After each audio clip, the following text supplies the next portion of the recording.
Good morning, everyone. We will now call to order the Sacramento County Board of Supervisors meeting for Tuesday, July 22nd. Will the clerk please call the roll to establish a quorum? Yes, good morning. Supervisors Desmond? Here. Rodriguez? Here. Hume? Here. And you have a quorum. Okay. Will the clerk please read the cable statement? Yes, this meeting of the Sacramento County Board of Supervisors is live and recorded with closed captioning.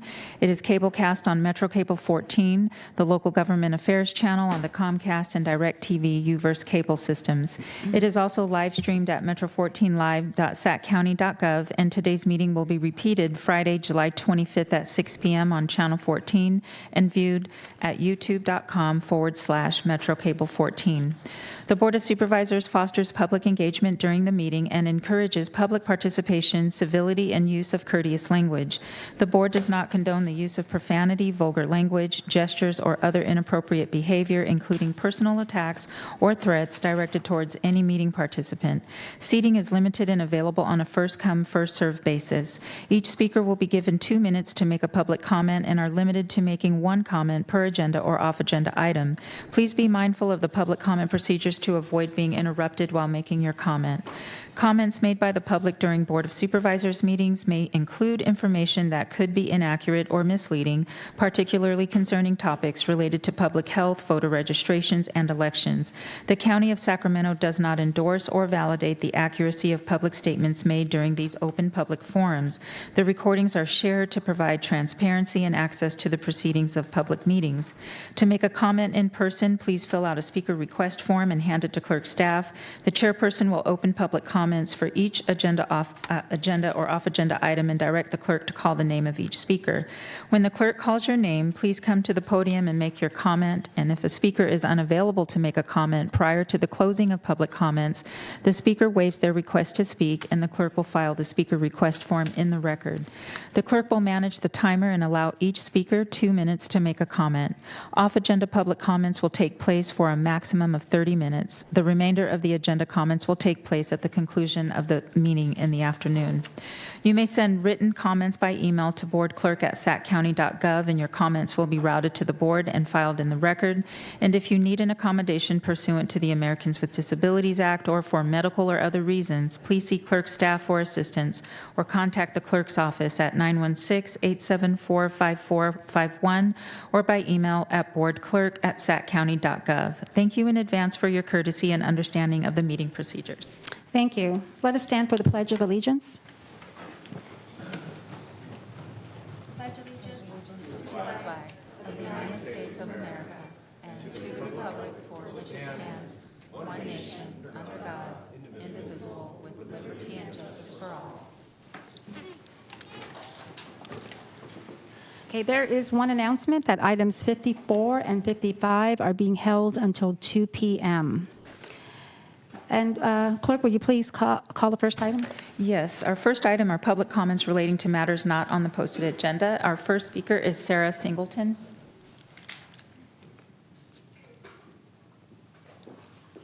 And if I can just ask that individuals who are next in line, please be prepared to speak and just be like the next three people. Thank you. Good morning, supervisors. My name is Sarah Singleton. I'm a social worker of 25 years here in Sacramento County. I'm also the vice chair of the UPE 008 governing board. I'm here to talk about our contract negotiations, which are stalled at the moment. And I'd like to talk again about social worker salaries and our equity raises. As you know, I talked about it last time, we are 7% below the median of comparable counties. And, you know, I don't understand why why Sacramento County wants to be kind of at the bottom of this salary survey. So DCFAS, I know that there's a budget that they have to follow, but I feel like their priorities may be a little backward. They've had enough money to create a whole new division within CPS. They've had enough money to create this big behemoth division called QMAS that works in quality assurance and policy development, which is comprised of 90% managers. So somehow there's always money for managers, and now there's no money for social workers. I know in the last year's budget, we lost in CPS 14 social workers, and we gained 1 program manager. I don't know how that happens. We're just always expected to do more with less. We are valuable employees. We work very hard, and I remind you what CPS social workers have to go through. We see hurt children. We see dying children. Recently, I went to a home several times, knocked on the door, called, texted, and they never opened the door for me. And I thought, okay, I'll close it. Well, it turns out 2 weeks later, there was a double murder in the house. So I'm real happy that they didn't open the door that day for me. But anyway, I would just like to have you remember social workers. We work very hard for you and for our community, and we would like our salaries at least in line with our comparable counties. Thank you. Thank you, Sarah. And if Jennifer, Seth, and Zach can be ready to speak. Thank you. Hi, my name is Jennifer Zeff. I'm a HIS2 with DHA. Thank you for this opportunity to be heard. Supervisor Cerna didn't even bother to phone it in today. I'm disappointed. When I became disabled in 2013, I gave up an 18-year career that I loved with Stanislaus County. I had to move back to Sacramento to be closer to my family, and I struggled often. I had to choose between paying bills or buying medications. I'm not alone. I can't participate in health savings program because I'm on Medicare. Any change to our health care benefits would be devastating. I came to work for Sacramento County for a chance to have a livable wage, good benefits, as well as make a difference in my community. When you contact our departments on behalf of your constituents, you expect us to handle the issue expeditiously, with courtesy, and to the best of our capability. Right now, that call is coming from inside the House.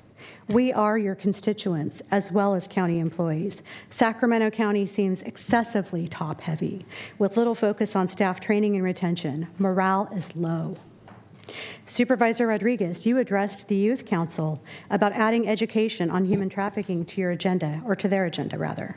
I'd like to invite you all to visit all of our departments on your own time, as I am doing today here, to see what UPE 008 and UPE 005 do. We deal with the most vulnerable populations, victims of crimes, homelessness, mental health issues, elderly. There is a saying, a chain is only as strong as its weakest link. The same is true about community. We don't expect to become rich doing this work. We also don't expect that while being full-time employed with the County of Sacramento to face homelessness, financial devastation by skyrocketing costs that our wages don't match or keep up with. We need a fair contract, and we need it now. Thank you. Thank you, Phil Sarner, for showing up. Thanks.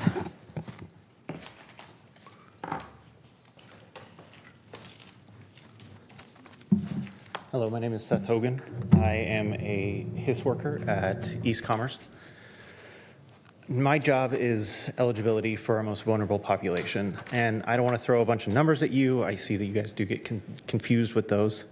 I also don't want to come up here and talk about a decision that you guys should have made months ago, because it's the right decision. What I want to talk to you about is the fact that you think that you have the right to take away our right to choose our health care. My wife and I are currently in the IVF process to create a family here in Sacramento County. We love this county. We've been here a long time. And losing those benefits is an atrocious miscarriage of what we voted you in for. And you are voted positions. And how dare you think that you can take away the healthcare options that we have worked so hard to come up with and choose. And you think that just making this change is a monetary decision, but for most of the people here, even in this room, it is a life or death decision. And you're also not paying us enough to come up with the difference. This is insanity, and an incredible amount of incompetence. I can't believe you guys would think that healthcare is something that you can just mess around with. I can't believe you think that doing this is in any way good faith. And the fact that we have been arguing for you people to do the right thing and give us a fair contract, don't take away our health care, is just absurd. Have a good day. Thank you. Zach?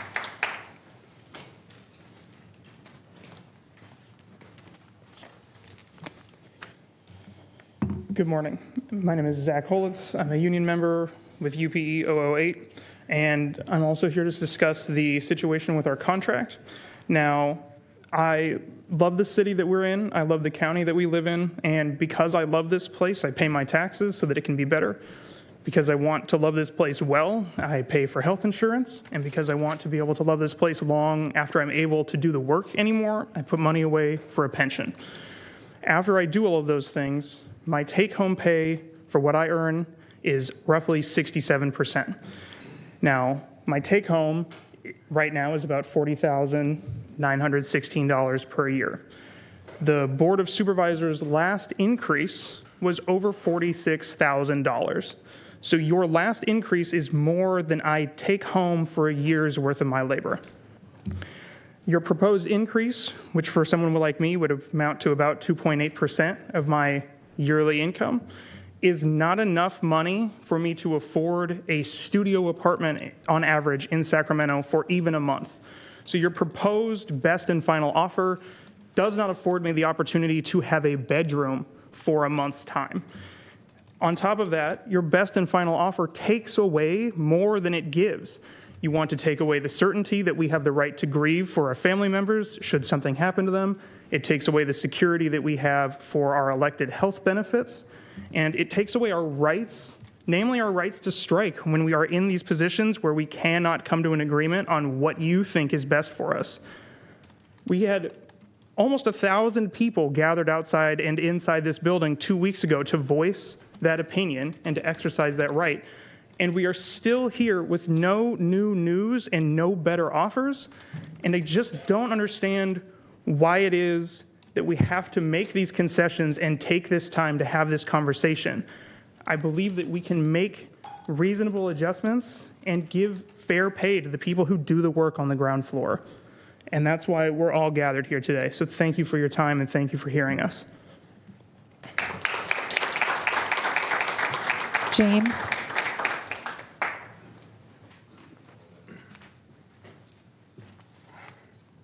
Good morning. My name is James Ostrowski, and I am an appraiser with the assessor's office. So I just want to start by recapping some of the living wage information that you heard a couple weeks ago with you, but I want to just make sure you get the numbers. Living wage for a single person in Sacramento County is $55,000.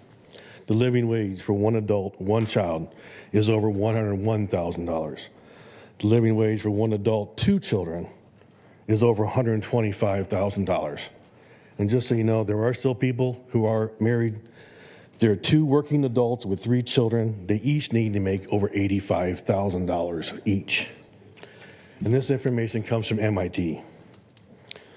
Just so you know, the county executive raise was above a single person's living wage in this county. Our last three contracts did not keep up with inflation. Our last 3-year contract did not keep up with inflation. The loss was 5.7% after the actual numbers for the CPU came in. I have this release that the assessor's office made recently, a couple of weeks ago, and I'm sure you've all seen it. And it shows the growth over this county over the last 10 years going up. I mean, this past year was 5.41%. So that shows us, and the growth is only going higher. But the release was made. I just want to point that out. I have a college degree, and I've been with this county for over 25 years.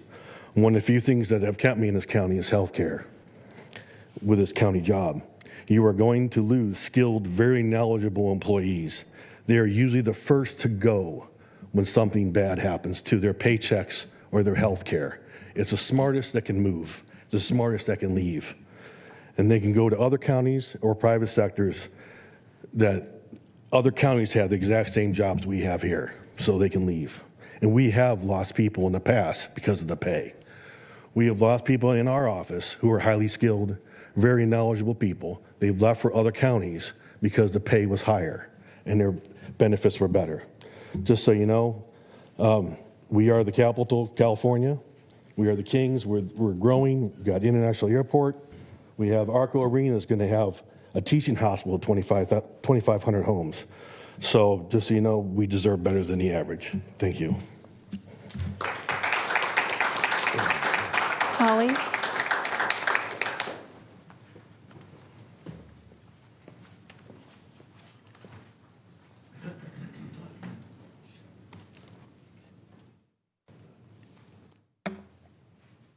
Good morning. My name is Holly Tolbert. I am a resident of Del Paso Manor and a resident of District 3. Slumlord, that is the word spray painted across the squatter's house less than a mile from my home. Blighted, abandoned buildings, homeless camps, trash, and drug usage now plague my once beautiful area. Nearby businesses are suffering while Kaler's property managers are given wide latitude. Calls for attention from the sheriff and the code enforcement department have skyrocketed. Over 100 service calls to the Watt and El Camino corridor in a year. Once the heart of our community, the Country Club area has now become a new version of Citrus Heights' Sayonara Drive.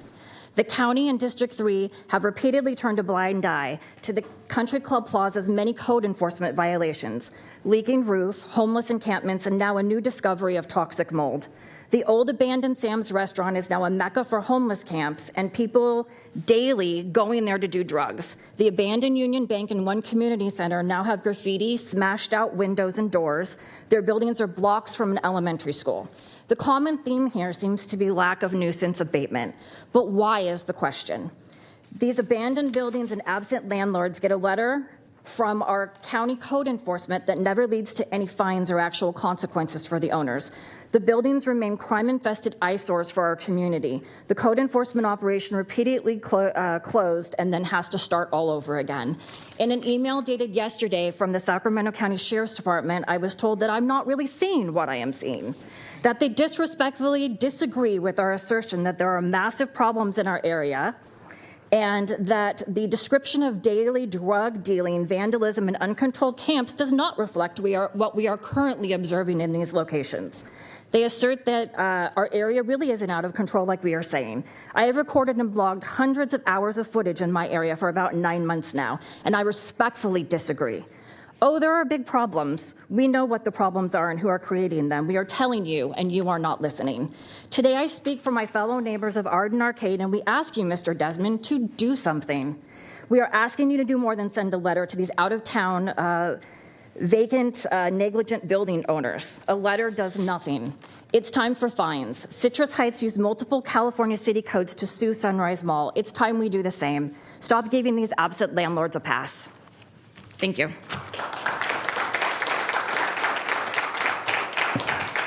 Deborah? Excuse me, Supervisor Desmond? Briefly, Mr. Chair, I know we can't go back and forth, but the sheriff is hosting their quarterly community meetings in Country Club Lanes tomorrow evening. Please, I encourage you for you and members of the community to show up to that. Code enforcement will also be there. It's a really good forum to discuss this issue, which we have been working on. I know it's frustrating. Thank you. Thank you. Deborah?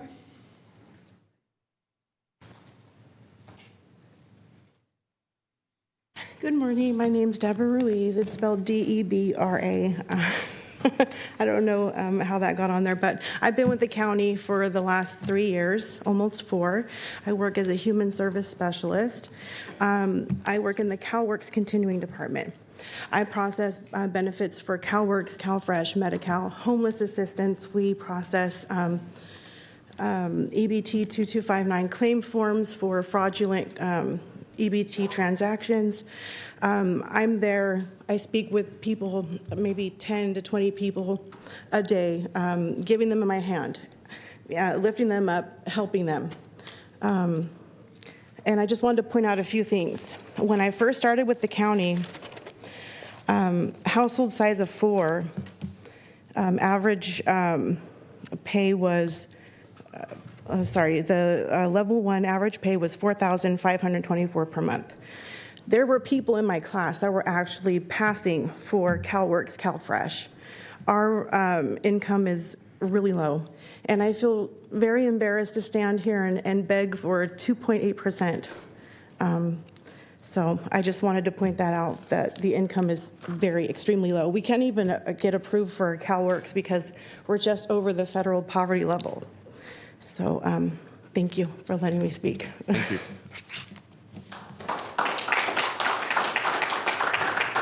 Olivia? Good morning. My name is Olivia Brown, a DHA County employee of multiple years. I became a board member because I desired to advocate for change at DHA to ameliorate the working conditions of my colleagues. I erroneously assumed that management and my colleagues had the shared goals of improving both internal and external customer service. While I have been disavowed of this, as I have observed that management maintains a philosophy of getting the most amount of work from its employees for the least amount of pay, which makes economic sense for a for-profit company. However, we are not widget makers. We are poverty eradicators. We are crime preventers. We are hope catalyzers. We are present and future improvers. Due to continual understaffing, you demonstrate your lack of concern for our customers who must endure 3 to 5 hour long wait times to see a customer service representative or to speak with a service center representative to get their issues resolved. Who cares if the frontline or the service center employees have to encounter angry, hostile customers repeatedly during their workday? It does not affect you. You don't experience the secondary trauma from hearing or witnessing our customers' experience.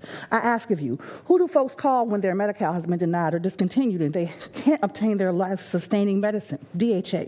Who does one call when one cannot pay their rent due to their EBT benefits having been scammed? DHA. Who does a teacher call when they suspect child abuse? CPS. Who does a recently arrived immigrant call whenever they have any questions? DHA. Who does one call when one does not have a place to stay due to domestic violence? DHA. Excuse me. We are the lifeblood of this county. We work with the most economically challenged, the underserved, the voiceless, the unhoused, the passed over, the folks on some of their most challenging days. Many of us chose this work for the county government because we wanted to serve our community and attain economic security. Yet many of us find ourselves in similar economic struggles to our customers, trying to stretch our nominal salaries to meet our monthly obligations. During the pandemic, we were deemed to be essential employees, which to many meant disposable. Hence, as essential workers, we deserve essential livable income. The county's purpose to improve lives. Whose life? Workers are barely making ends meet. The county's vision, we create awe-inspiring experiences for our staff and customers. We are in awe at how inequitably we are treated. You granted yourselves a 36% raise and county management a 12% raise, yet you offer us 2.88%. The math ain't mathin'. Live up to your professed values. Exhibit compassion. Demonstrate integrity. Build trust in your community. Be innovative. Do better. Be better.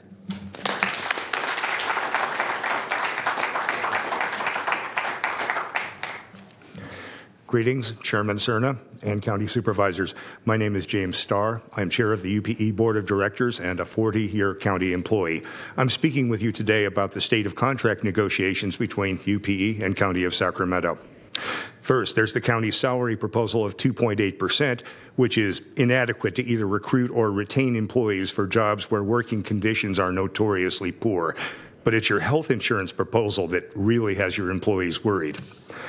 The county's proposal removes the guarantee that changes to health insurance plans and co-payments require approval from both the union and the county. It takes away the guarantee that Kaiser will be an offered medical plan. It allows the county to eliminate our existing medical plans and substitute other medical plans which the county refuses to name or describe to the union. It allows the county to increase medical co-pays without limit. It allows the county to shift costs away from premiums, of which the county pays 80%, by increasing co-pays, of which the employees pay 100%. UPE does not oppose the idea of making changes to health care, but only if the county clearly demonstrates cost savings for our members, and not just cost savings for the county. The current employee protections in the legacy contract date back to 2006. I was there then, and we went on strike for 4 days that year to win those protections. We won't give them up for 2.8%. Deanna?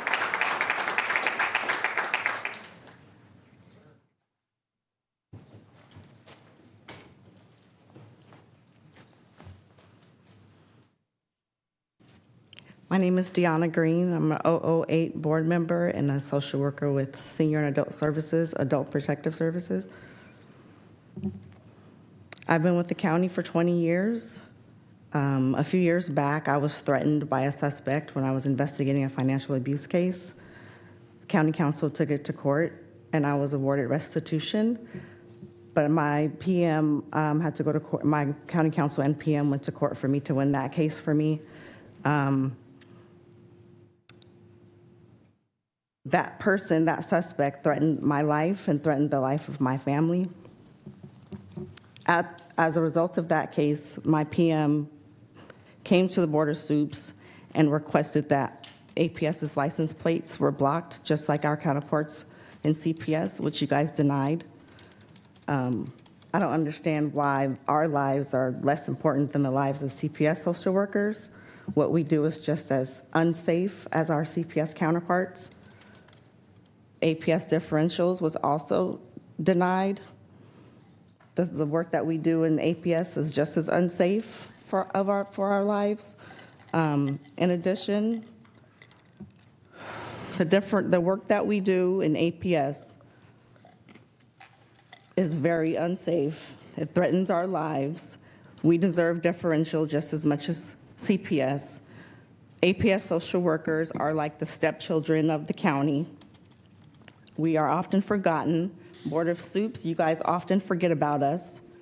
One other thought I wanted to mention, Ms. Rodriguez, you told the fair guy when he was here at one of the meetings that you appreciated him.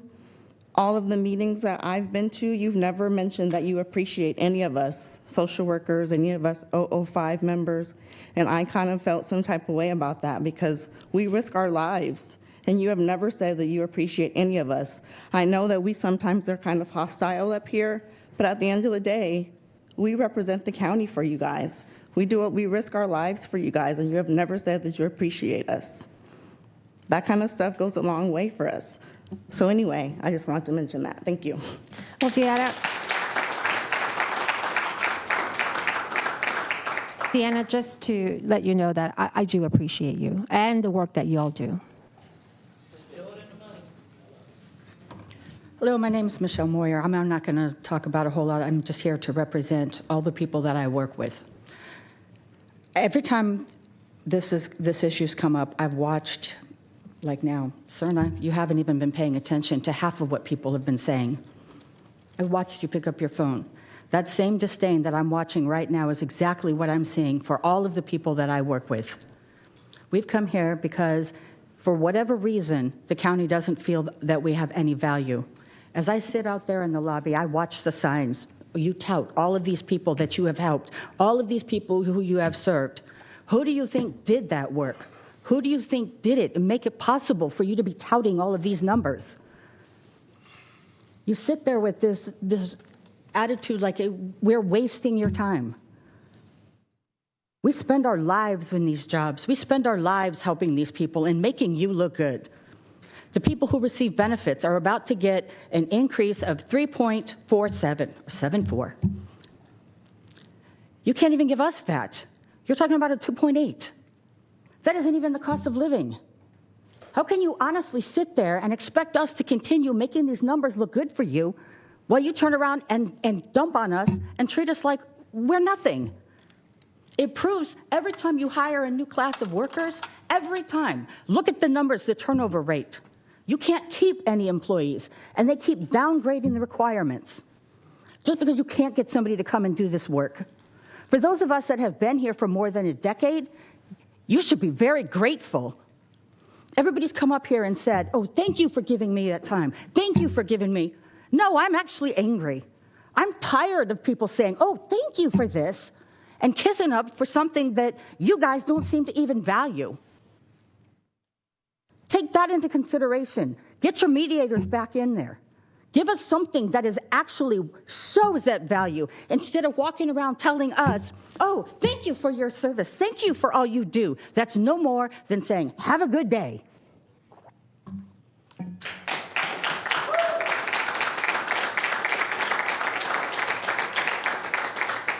Ryan? Good morning. I'm basically here to speak on behalf of all of the 0508 members, as well as the rest of the county employees. Right now, our negotiations are at a standstill. I'd like to get that moving again. Under the current proposal, I kind of see the following, and please correct me if I'm wrong. You want to change our medical, and you don't want us to have an option to say yes or no to that. With that said, you also don't want to allow us to strike that decision that you might make. The medical that you may propose could cost more than our cost of living that you're offering.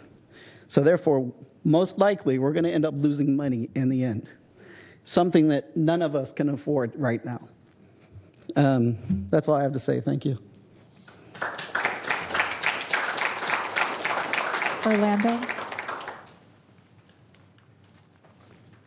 Good morning. Thanks for the opportunity to speak. My name is Orlando Bottararo. I'm the owner of the WaveMax laundry facility under construction at the Country Club Plaza. We stopped construction in January due to a finding of excessive mold in the facility. No one should really be in there, until that's all remedied.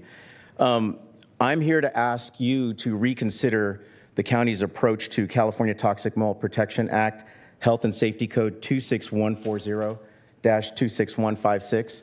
When I found mold in my facility, I contacted the county for help, and I was told by several different divisions, including code enforcement, that commercial mold is not an issue that the county follows up on. They will do it in residential, but not in commercial. Again, I want to ask you to reconsider this. Mold is a symptom. But in and of itself, yes, it needs to be remedied, and yes, it can present health problems for individuals, but it is caused by excessive moisture coming into the building. I know earlier leaking was referenced in the mall. I know that videos have been sent to you over several years of this occurring in the Country Club Plaza. That moisture leads to a breakdown of the structure of the building. Think about it this way. Wood rots, metal rusts. The last thing that I think anybody wants to deal with is the eventuality that can occur there. You could have a roof collapse in a building where you have excessive moisture. You have 1,000-pound HVAC units on top of the building. Over my facility, there is a large structure. Many of you have probably seen it. It's a large metal cinema sign. That cinema sign weighs thousands of pounds and is bolted into the building. None of us want to see anything like that happen. Again, please reconsider your enforcement of the California Toxic Mold Protection Act. I'm going to leave you with a couple things. One is my mold report. One is my roof inspection. One is an outline of what can happen in a commercial structure if this is not addressed, as well as a diagram of what can take place. Thank you so much. Appreciate the time. Alvin?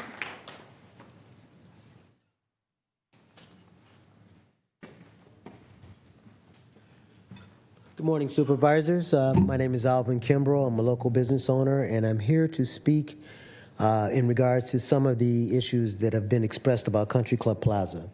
I'm one of the vendors for Country Club Plaza and have been for quite a few years.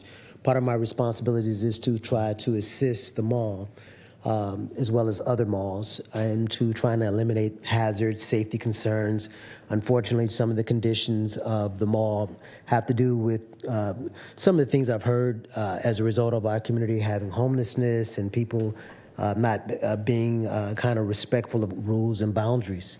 So what my role is to assist these mall in those types of endeavors that help them to keep the community safer.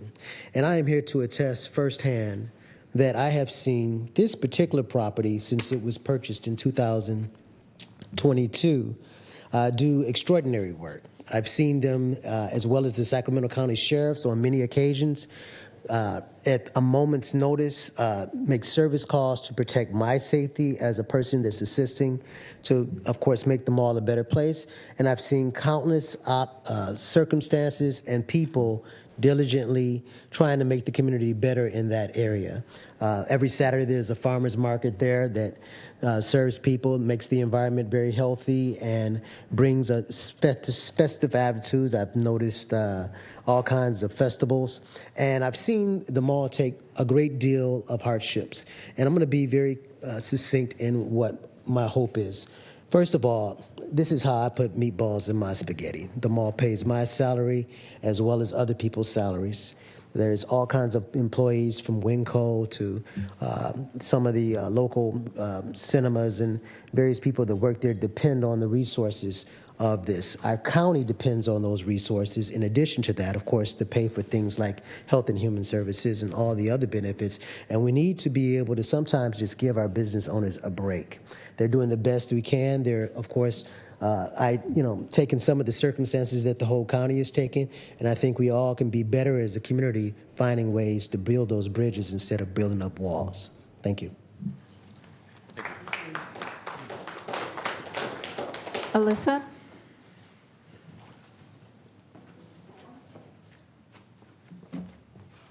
Hello, my name is Alyssa and I'm with UPE 008. These are hard jobs, and I don't know your experiences, but if you've never had an overinflated caseload of individuals and families struggling with their health, mental health, childcare, trauma, housing, transportation, then I'm not sure you can truly appreciate how stressful and emotionally taxing that is to have that on you. It's hard work, and it doesn't take breaks, and it requires those of us who care enough to do this work to show up every day and to invest.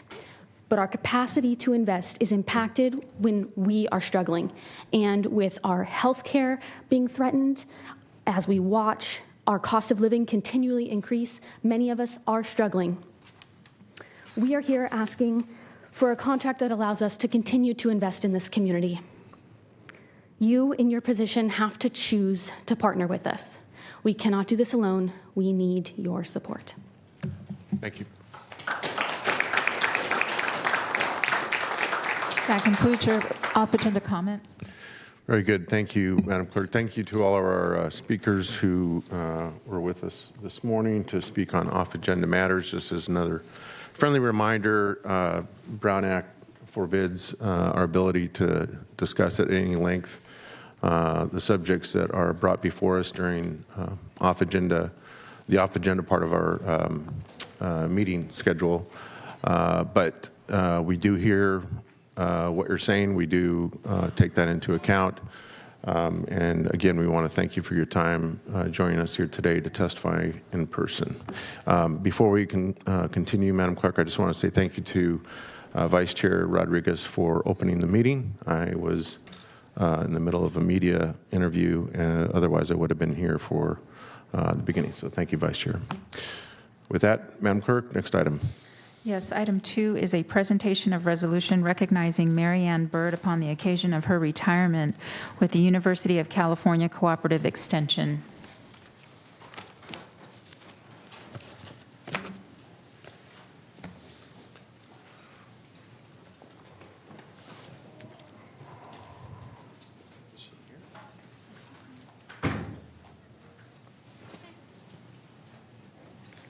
Do we have the recipient for the My resolution? understanding is that she I recognize some here. familiar faces. Oh.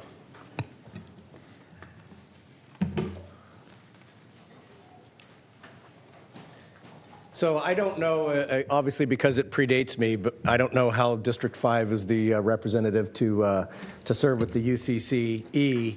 But essentially, it's a partnership between the University of California at Davis and a couple of us counties, including the County of Sacramento, Yolo, and Solano.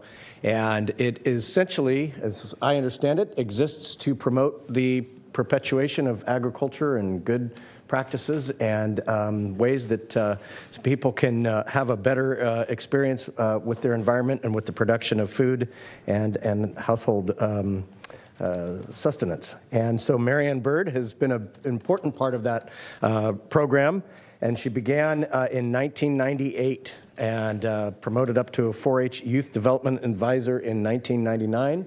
4-H is more than just raising animals. It really is about creating good character in people, giving them a better understanding of their world, their environment, and kind of how we all subsist as we go through this life. And so she has worked tirelessly in scientific literacy as well. And obviously, supporting youth development has been an important part of her role. And she has come to a point in her life where she's taking down her official shingle. I'm sure she will still be involved privately. And so this is a resolution from the Board of Supervisors congratulating and offering gratitude to Marianne Bird for her remarkable 27 years of commitment and dedication to the people of Sacramento County, and wishing her a long, happy, and healthy retirement. How about look this way now? She's going to come around.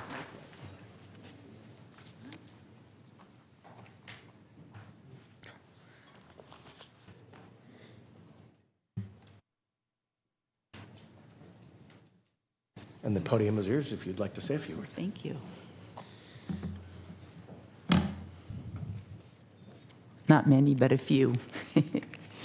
Thank you so much, Supervisor Hume, and members of the Sacramento County Supervisors. I have a lot of memories connected with these chambers. I've attended multiple 4-H achievement nights here in this room. I've watched youth, volunteers, and community partners stand before you and present at budget hearings when UCCE funding was in jeopardy. I've witnessed members of the Country Center 4-H Club present about their experiment that was accepted by NASA to be launched on the space shuttle, and that they convinced the supervisors to help fund their trip to Florida to watch this very exciting event.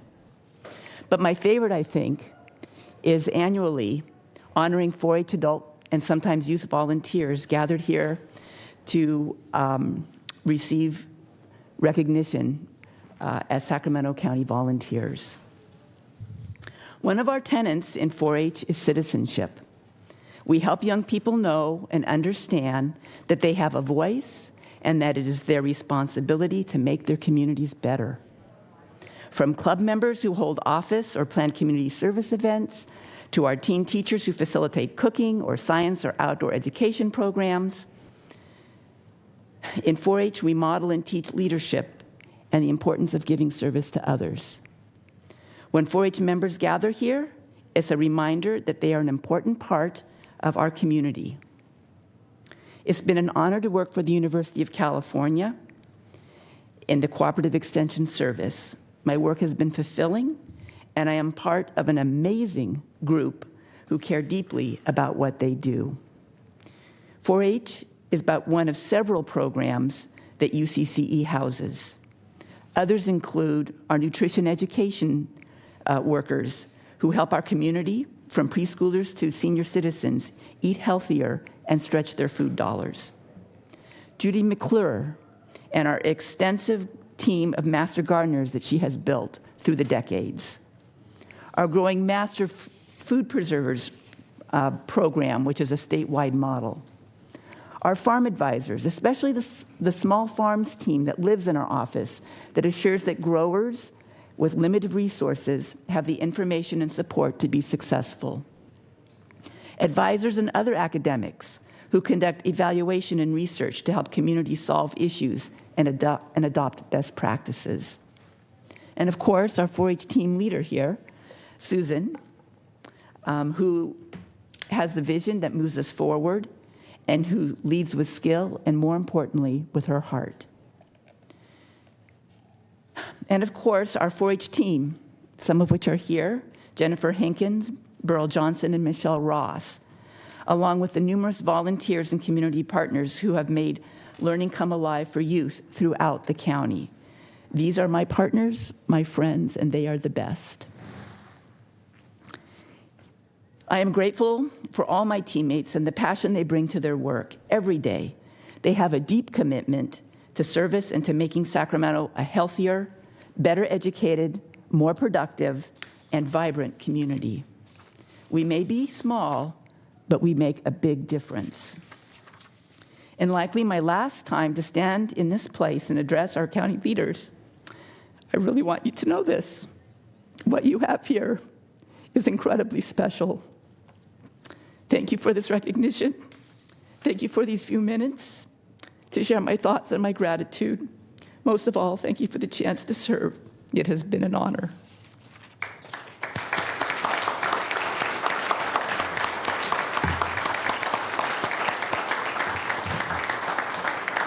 Thank you, Mary Ann, and just want to again congratulate you on your retirement and your decades of service.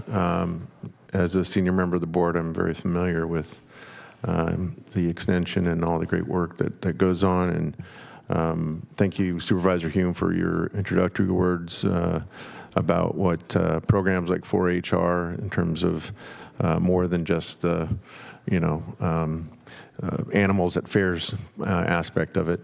I'm not a representative of where most of the work that actually takes place on a daily basis occurs, but again, very familiar with the programs that you've been so closely tied to over the years, and we all wish you the best in your retirement, and I'm sure you won't be a stranger. With that, Vice Chair Rodriguez. I just want to say congratulations on this next step of yours, Mary Ann, and to let you know that I'm very grateful for the work that you have done and the legacy that you're leaving and the impact that you have made on many individuals. So congratulations and thank you. All right. Next item, please.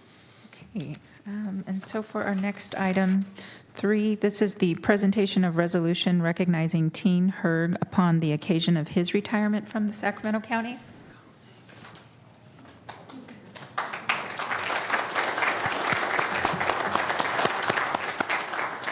Thank you. Good morning, Supervisors. My name is Rami Zachariah. I'm the County Chief Information Officer. I'm happy to be with you here today to recognize Tang Herg on the occasion of his retirement. We are also joined by Tang's family and co-worker and friends. Tang has had a storied career with the county and with the Department of Technology. He was promoted several times due to his outstanding work ethics and commitment to public service. Tang started his career with the county in 1992, 33 years ago, with the Department of Human Assistance as an eligibility worker. In 1997, Tang was promoted to data processing technician with the Department of Technology. And in 1998, Tang was promoted again to a data processing technician 3. In 1999, Tang was promoted to an IT analyst. And in 2008, Tang was promoted again to a senior IT analyst with the Department of Technology. In 2021, Tang promoted to his current position as a supervising information technology analyst with the Compass and Focus teams, where he currently oversees the BASIS team, that's the hardware and support team, for the county ERP system. Tang will retire on July 31st, 2025, and he's looking forward to enjoying more time with his family and pursuing extended travels to places such as home country of Laos, Thailand, Malaysia, Singapore, and the Philippines. Tang is also looking forward to be able to serve more in his Hmong community. Congratulations, Tang, on your retirement, and we wish you the very best in your future. Thank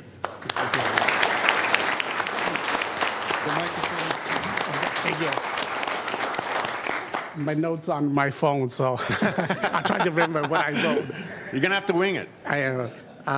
First of all, thank you, the board, for doing this presentation, for recognizing my services for Sacramento County. Both my wife and I are a longtime county employee. She's in DHA now, and I'm here at DTEC. I'm Hmong, coming from Laos. I came to America April 15, 1980, with no English, but with hard work and perseverance, and here I am today. In our culture, we never talk about retirement. You work until the day you can't work anymore, but here I am. I just want to thank my management team at DTEC, my campus team, the entire campus team. If you get paid every 2 weeks because of this team. Work weekend, days, and night to make sure that all the 22,000 active and retiree get paid every 2 weeks because of this team, and they are amazing. and hardworking people. And I've been with this job since 1997, like Rami said, but I enjoy a lot. I care what I do. I love what I do, and I will miss my coworker, my team, and the place I work. And again, thank you, the board, for recognizing and doing this for me. Thank you. Great. Thank you, Tang.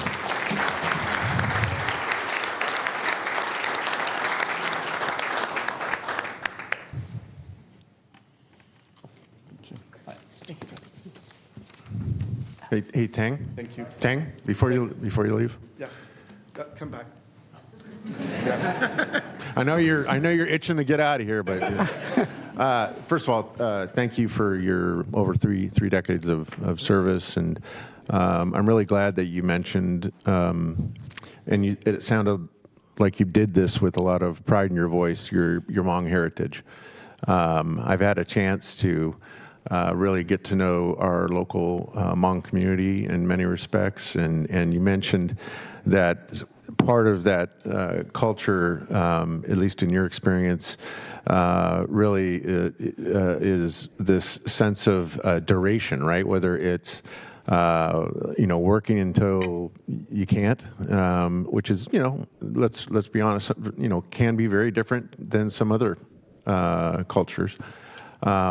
And I know that's true because I've been to the Hmong New Year's, which I believe lasts for, 4 days? Something Yes. like that? So I really am very proud of you to the extent that you care about my pride in you, but I do, every time we have these presentations and we hear from and recognize, rightfully so, the people that have committed themselves to public service for as long as you have, in whatever capacity, it really should strike a chord with a lot of people. And I remain very frustrated at times when I hear, on occasion, dismissive comments about quote-unquote bureaucrats or people in government generally. They just don't know. They don't know about people like you. They don't know about people like Mary Ann. And I wish all of those naysayers, those Monday morning quarterbacks who choose to kind of just casually make those comments about government and the people who serve the public, could be at these types of occasions so they can actually hear that pride in your voice. So again, really appreciate what you've done, and I can't wish you well enough in your retirement, and I'm glad your family's here as well. Don't go away. Vice Chair Rodriguez would like to make a few comments as well.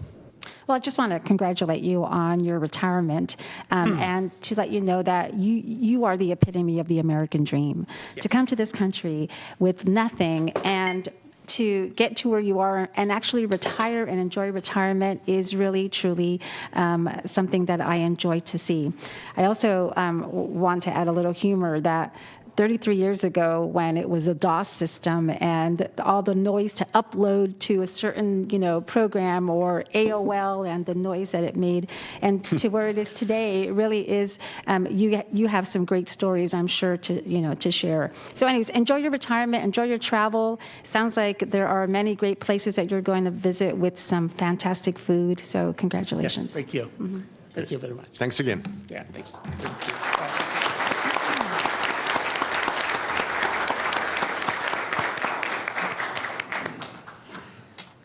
All right, next item, please. Yes, item 4 is the presentation recognizing July as Parks Make Life Better Month and celebrating the 40th anniversary of Park and Recreation Month.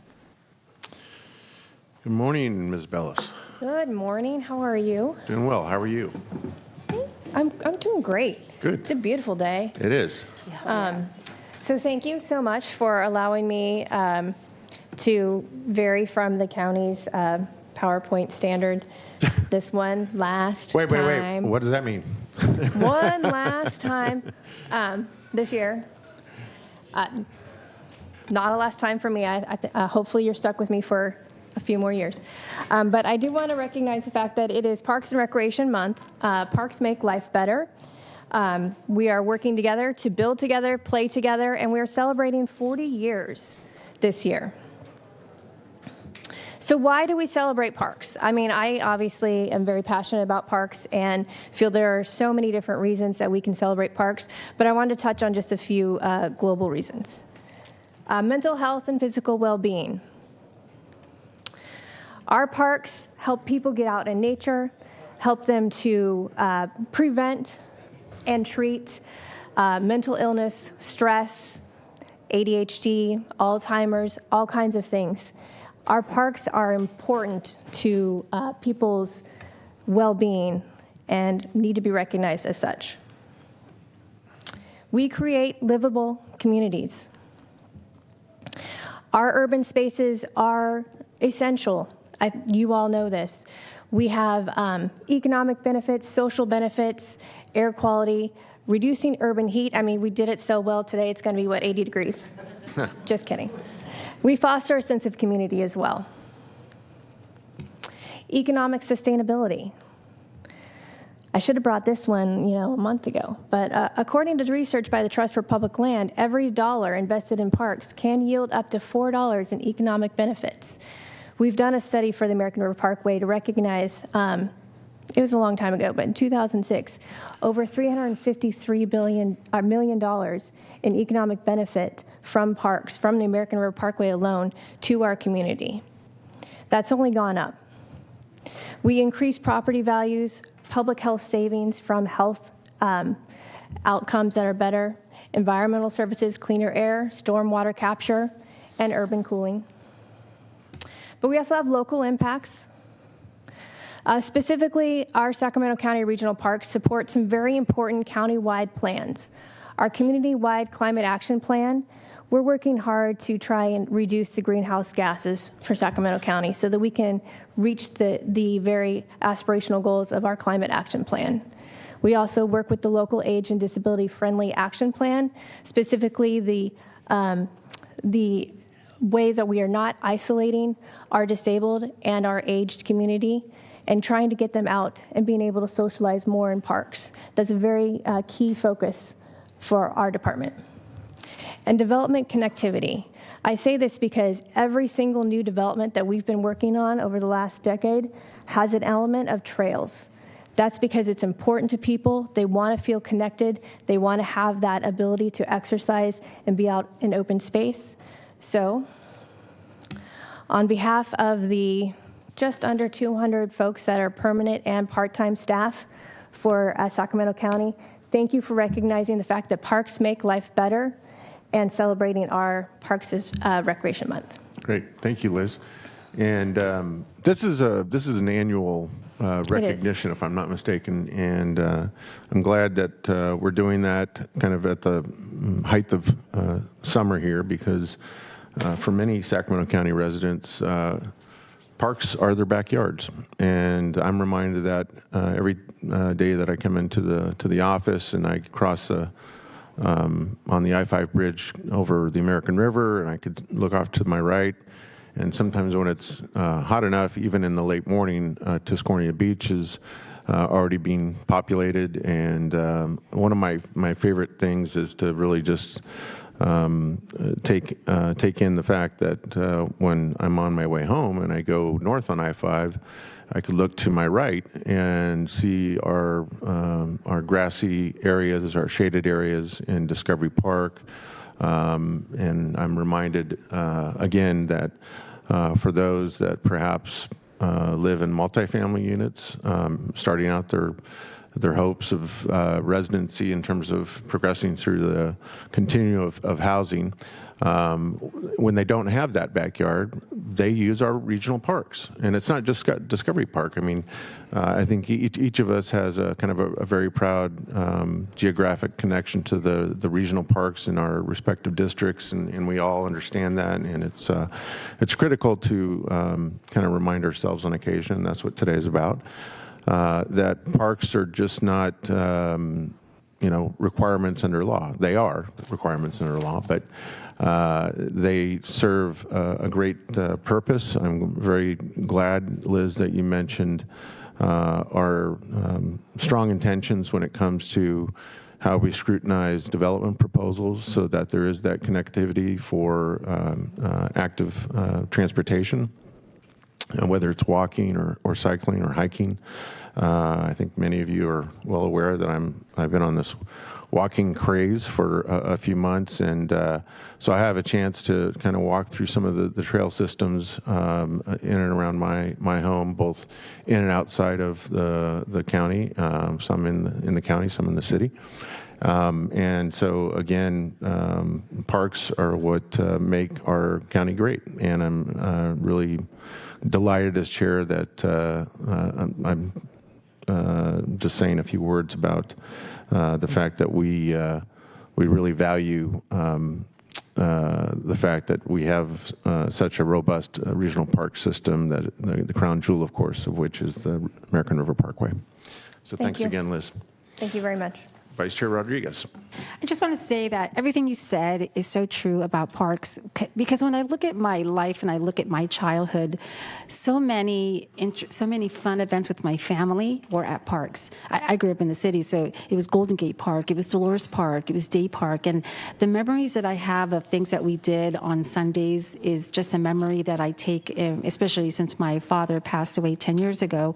I treasure those memories, but parks really were an area where families can go and build these memories. So thank you. Thank you. Thanks, sorry. Liz.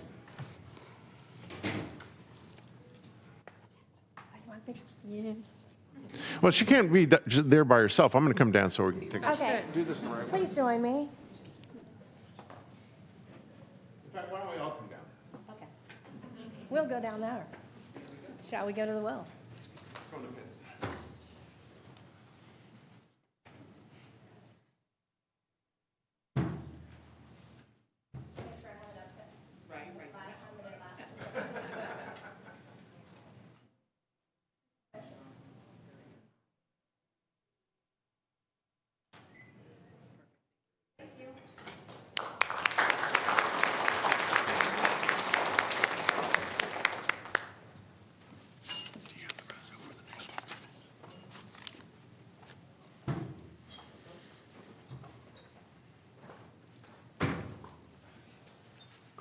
Next item, please. Item 5 is the presentation of resolution recognizing July 20th through 26, 2025 as Probation Supervision Week for Sacramento County.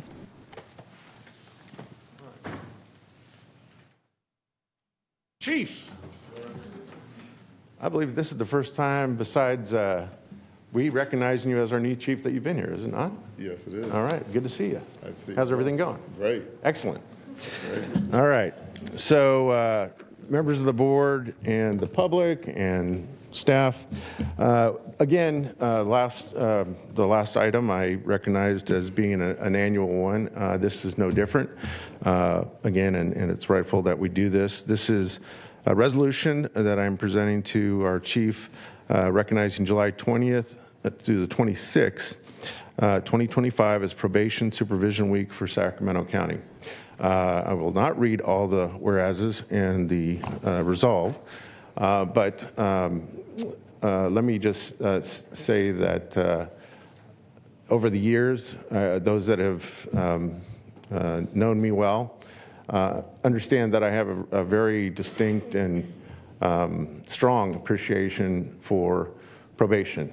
And it's not that I don't have the same for other departments, I do, but when you get to understand probation as not just a group of individuals that are one spoke of our law enforcement community, but as something very distinct and special in terms of being kind of that hybrid between law enforcement, being sworn individuals, some of whom are sworn, but also their responsibilities and their charge to assist in kind of affecting the trajectory of people's lives, in particular young people's lives. And if you do a ride-along, if you spend some time at an adult day reporting center, if you take a tour of our youth detention facility and hear from the people that make the agency so special and their passion about what they do, it doesn't come across as kind of that standard law and order perspective necessarily. I know it's there, it's present, but they're always going to start telling you accounts or anecdotes about a young person who they affected, who they now stay in contact with, who's doing great things in life, and it's because that probation officer or probation, that person working in probation took the time to really affect that trajectory. And again, some have said it's a hybrid between law enforcement and social services, and I understand that, but I just think it really comes from a deeper place of sincerely, genuinely caring about our community and making sure everyone has a chance to succeed. So with that, Chief, I want to present you with the reso. Let's take a few photos, and then the podium is yours.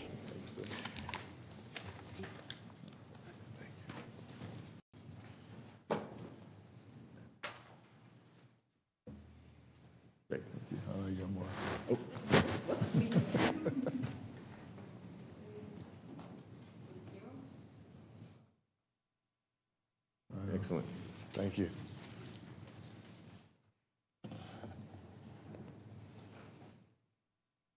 I was going to wait for Supervisors to have his seats. Well, good morning. Thank you. Appreciate the kind words of our department. I'd be remiss if I didn't start by, sorry, maybe I'll talk louder. I'd be remiss if I didn't start by honoring the Agent Joshua Bird, who was recently killed in the line of duty, doing very similar work to what we do in probation in Oakland, California. So is that parole agent, correct? He's a parole agent, yeah. Correct. Killed in line of duty, first and ever. So very hard to process that because our department does the same similar work. So just be remiss if I didn't honor that during this parole supervision week, probation supervision week. To my probation crew, who actually showed up a little bit and hiding in the back, I want to take a moment. I wrote specifically, I usually come off the top of my head with them, but I want to make sure that I intentionally speak from my heart. I want to take a moment to honor the heart and soul of this department, our people. To our administrative professionals, thank you. You're often the first voice on the phone to the backbone behind every file, the calm in the storm, and the ones who keep our operations moving forward with precision and grace. You watch over our budget, our leases, and you keep us afloat. Your work may not always be visible to the public eye, but it is essential to everything we do, so thank you. To our probation officers, thank you. You wear many hats: law enforcer, mentor, social worker, and advocate. You walk a fine line every day between accountability and compassion, and you do so with professionalism, integrity, and a deep sense of service. Your role in keeping communities safe while guiding individuals toward a better path cannot be overstated. Public safety is and always will be our priority, but we know that the safety is not sustained by enforcement alone. True safety comes when people have a second chance, when we provide structure and support, when we hold people accountable and believe in their potential to change. That balance we strike here in Sacramento every day. We push to rehabilitate while we protect. We guide while we guard. And as we do this important work, we also recognize that none of this is sustainable if we do not take care of ourselves and each other. Wellness, your wellness, is also a priority. Because you cannot pour into an empty cup, the work you do is emotionally taxing, often invisible, and always impactful. As chief, I'm committed to investing in your well-being, creating a culture where it is okay to ask for help, and to ensure we support not just the people we serve, but those who serve. This week is about recognizing you, but let's be clear, 1 week is not enough. You deserve to be celebrated all year long. Thank you for your dedication, thank you for your courage, and thank you for making Sacramento County not just good, but great. And thank you to the board and county executives for this recognition. Very good. Thank you, Chief Rowe. And we have some supervisors here in the queue. I'm going to take prerogative and just offer just a few more comments before we get to my colleagues. I like what you just said about we guide while we guard. Is that actually printed? I'm curious. Is that printed on our vehicles? I know many of them are intentionally. Yeah, right. So I was hoping that maybe guiding while guarding could be something you might give some thought to if it is appropriate.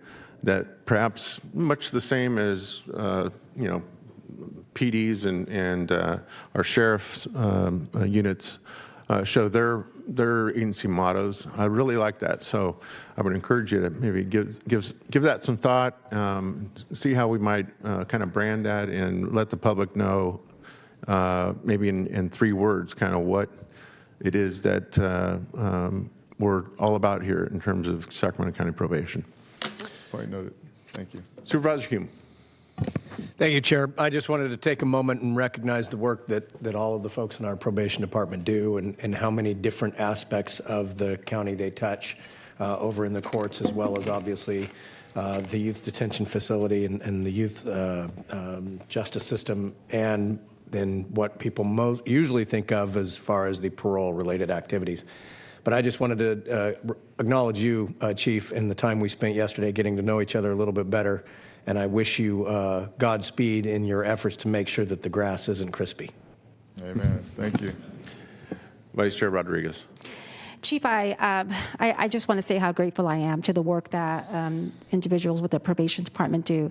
I want to share a story. I had an employee who was probably one of the best employees I ever had, and went through some hard times, committed some serious crimes, did some time, and got out and called me and said, I really want a chance. I want to change my life. I want to get better. Will you give me a chance and give me employment? Hired him back, and he had a relationship with a probation officer for the next 2 years. And I just remember the relationship they had. It was stern, but yet it was very encouraging. And it was wanting to see this individual rehabilitate his life. And it just gave me an insight into the work that you all do. That, ultimately, we want people to be better. We want people to be better tomorrow than they were today. And so for the work that you do, I just want to say thank you to all of you, because it is very apparent that it is crucial to many people's lives who have gone down the wrong path, is to ensure that they get right back on track and can be productive citizens of our community. So thank you for all the work you do. Thank you. Good words. Supervisor Desmond.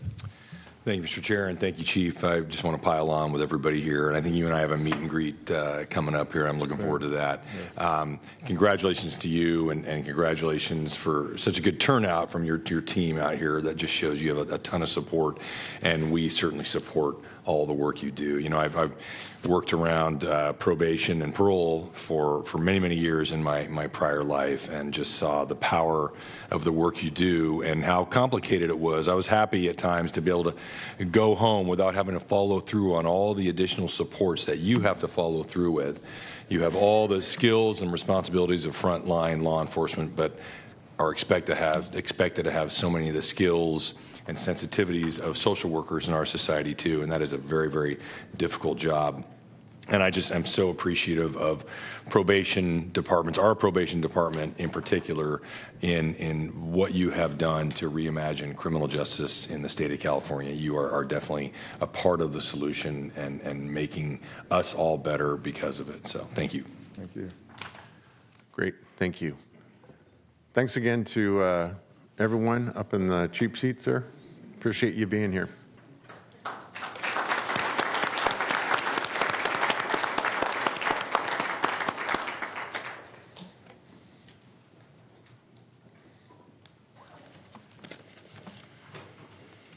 All right, next item, please. Okay, our next items are consent matters 6 through 49. For item 7, you're introducing an ordinance amending Title 4, Chapter 4.36 of the Sacramento County Code related to massage establishment owner and massage manager requirements, waiving full reading and continuing to August 5th for adoption. Item 13, you're introducing a fee ordinance amending Chapter 2.72 of the Sacramento County Code, amend the Department of Agriculture Weights and Measures public fee schedule, waive full reading and continue to August 5th for adoption. For item 16, you're adopting an ordinance amending Title 22 of the Sacramento County Code relating to land division and development. You waive reading on this on July 8th.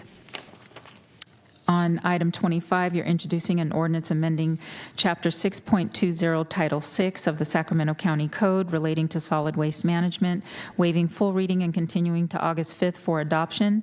And for item 42, you're adopting an ordinance amending Chapter 16.20 to Title 16 of the Sacramento County Code relating to housing, waiving full reading and continuing from, you waive reading on this on July 8th. And that concludes the clerk's notes. All right, thank you, Madam Clerk. Before we get to my colleagues, Madam Clerk, do we have anyone signed up to speak on matters on consent? We do. We have 3 speakers for item 7. This is the introduction of the ordinance on the massage establishment. Very good, thank you. Supervisor Desmond. Thank you, Mr. Chair. And I actually had some comments on item 7 and also item 23. But if it's okay with you, I'd like to hear the public comment on item 7 before I make my comments. Is that okay? Yeah, why don't we do this? Why don't we get through comments or whether or not my colleagues want to pull items for separate votes first. Madam Clerk, why don't you read item 23 for the time being so Supervisor Desmond can make his comment with regard to that matter. Yes, item 23 is the AC Overlay Project 2026 Phase D, bids to be received on August 21st. Okay, thank you. And Lupe, would you mind? I have a couple questions from DOT and a couple comments. So while you're walking down here, I just want to give my heartfelt thanks for this project. As some of you may know, this is essentially the county is paving the other side of the roadways that the Fair Oaks Recreation and Park District had tore up the other side for a major project in the Fair Oaks Village. And Lupe, I just want to know, I want to know if maybe you can relate a bit of information about what the sequences for paving between the Park District and the county and why we've decided to do it this way, split it up. Yeah, and I'll give a little background too. You know, the Plaza Park in the Fair Oaks Village is being renovated by the Park District out there, and it's been in process for a few years now. I think during the design phase of that project, the county DOT, along with Supervisor Desmond, determined that it was in the best interest to look at the roadways around the park to be fully improved. The project for the park has some requirements to do some road work around the park, but we decided that it would be a good opportunity to partner with the Park District and have the roads fully paved around the park. So on May of 2023, we brought an item to the board asking the board to authorize our director to get into an agreement with the Park District, which we did. And so we had an agreement with the Park District to us pay them some amount of money to help with one project, really pave the full roadways. I think during the construction of their project, the Park District was dealing with different challenges out there. Design challenges, as I would call them, because in some of the locations, the park improvements were built significantly lower than the existing roadway height elevation. So they were dealing with some challenges. County staff from different departments went out with the contractor and stuff and the Park District to try to come up with some solutions to address these changes or the difference in elevations that they were coming up with. And so we did that, but I think during the process, the Park District thought it was, they wanted to simplify their side of the project because they were having some challenges with the contractor. And so they sent us a letter with the intent to terminate the contract that we had, and then they decided to move forward with just their portion of pavement. And so now at this time, now that the park project has completed the road improvements around the park that they were required to do, now we're coming in as soon as we can afterwards so that this construction season we could finish the remaining portion of the pavement so that we could have fully paved roadways around the park. And that's what the intent of this contract is. And there was just different challenges that the Parks District is dealing with that. So, So thank you, Lupe, and thank you, my colleagues, for indulging me to have this conversation. I think it's important to put this on the record because there have been some other different characterizations about this in the community in Fair Oaks. But I think this is a great benefit for the community of Fair Oaks. I thank my colleagues up here for approving the allocation of those funds, I don't know, a couple years ago or whenever that was. And thank you and DOT. You just have done an outstanding job in trying to navigate this whole thing. And I know once it opens back up, the parks open back up in the village, we will continue to have discussions with the park district, merchants, property owners about the parking situation there. But a lot of people wanted us to anticipate what that's going to look like, but it's very difficult to do until the park opens up and we understand what actions that we may be taking to support the village and everybody who will be taking advantage of this wonderful new park that they've created. So thank you very much, and I'm obviously very supportive of this item. Very good. I am completely surprised you brought up a roadway in the unincorporated area item. Supervisor Hume. Thank you, Chair. I have comments only on items 9 and 15, please. Okay, I'll read both of those into the record. Item 9 is the Warren E. Thornton Youth Center remodel facility to accommodate behavioral health children's crisis stabilization unit psychiatric health facility program. The bids will be received on September 4th, and I believe you said 19? No, 15. No, 15. And item 15 is a request to approve a resolution accepting $187,991 donation from the estate of William F. Price. Great, thank you. So first on item number 9, obviously the Wet Center was in the news for unsavory reasons, lack of a better characterization, and this is remodeling that facility into what I think is a much needed and much appreciated and hopefully productive use for the county. It's a reuse of an existing facility, which I think shows great efficiency and good caretaking of the taxpayers' assets.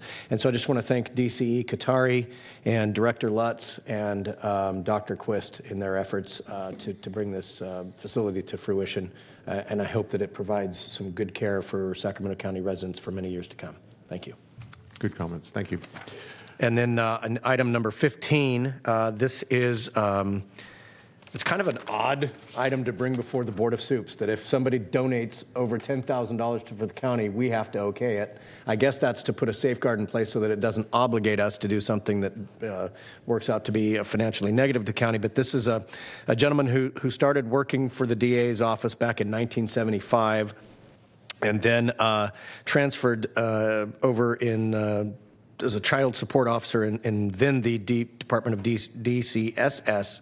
And then retired in 2012 and is now donating $187,991 to Animal Care Services because he loved big cats up until the point where he adopted a small cat and decided he liked small cats as well. And so I want to thank Director Bedsworth for the fact that she's taking this money, apparently, at least on paper at this point, and going to use it for a medical bed for small cats, as well as additional spay and neuter clinics to prevent the proliferation of unwanted animals within the Sacramento County area. And so I thank the estate of William Price, and I thank Director Bedsworth for putting this money to good use. Thank you. Good comments. I can't help but think that your predecessor, if he's watching, is jumping for joy right now. So. All right, very good. Okay, any other comments about other items? Don't see any. Madam Clerk, did you already read item 7? I did. Okay, so go ahead with public speakers, please. All right, our first speaker is B.J. Pitts.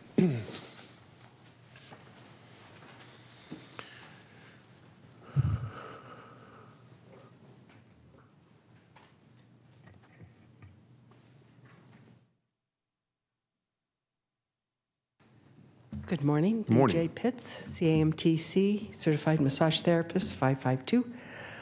Thanking the board for this very long process on this go-around of the massage ordinance, and glad to see it moving forward. Thank you very much. Thank you.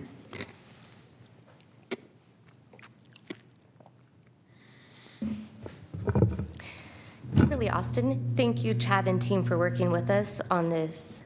Thank you for working with us, Massage Advocate team, on this ordinance update. I look forward to continuing this working relationship for many years, and I'm happy to see Supervisor Desmond on the board for California Massage Therapy Council.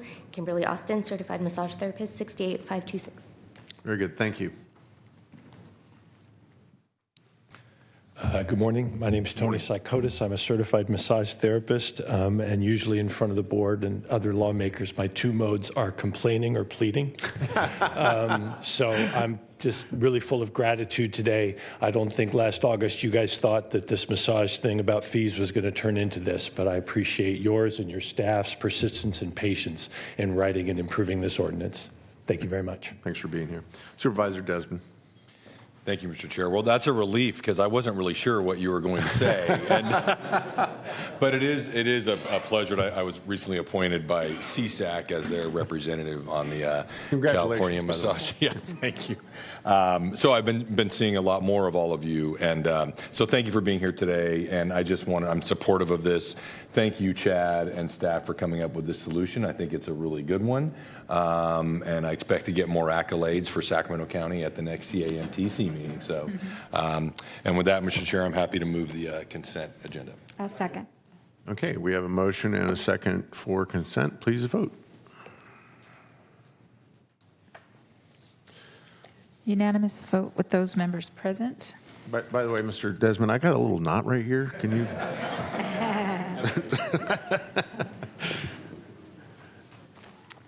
Okay. We'll let the chambers clear a little bit here. Okay.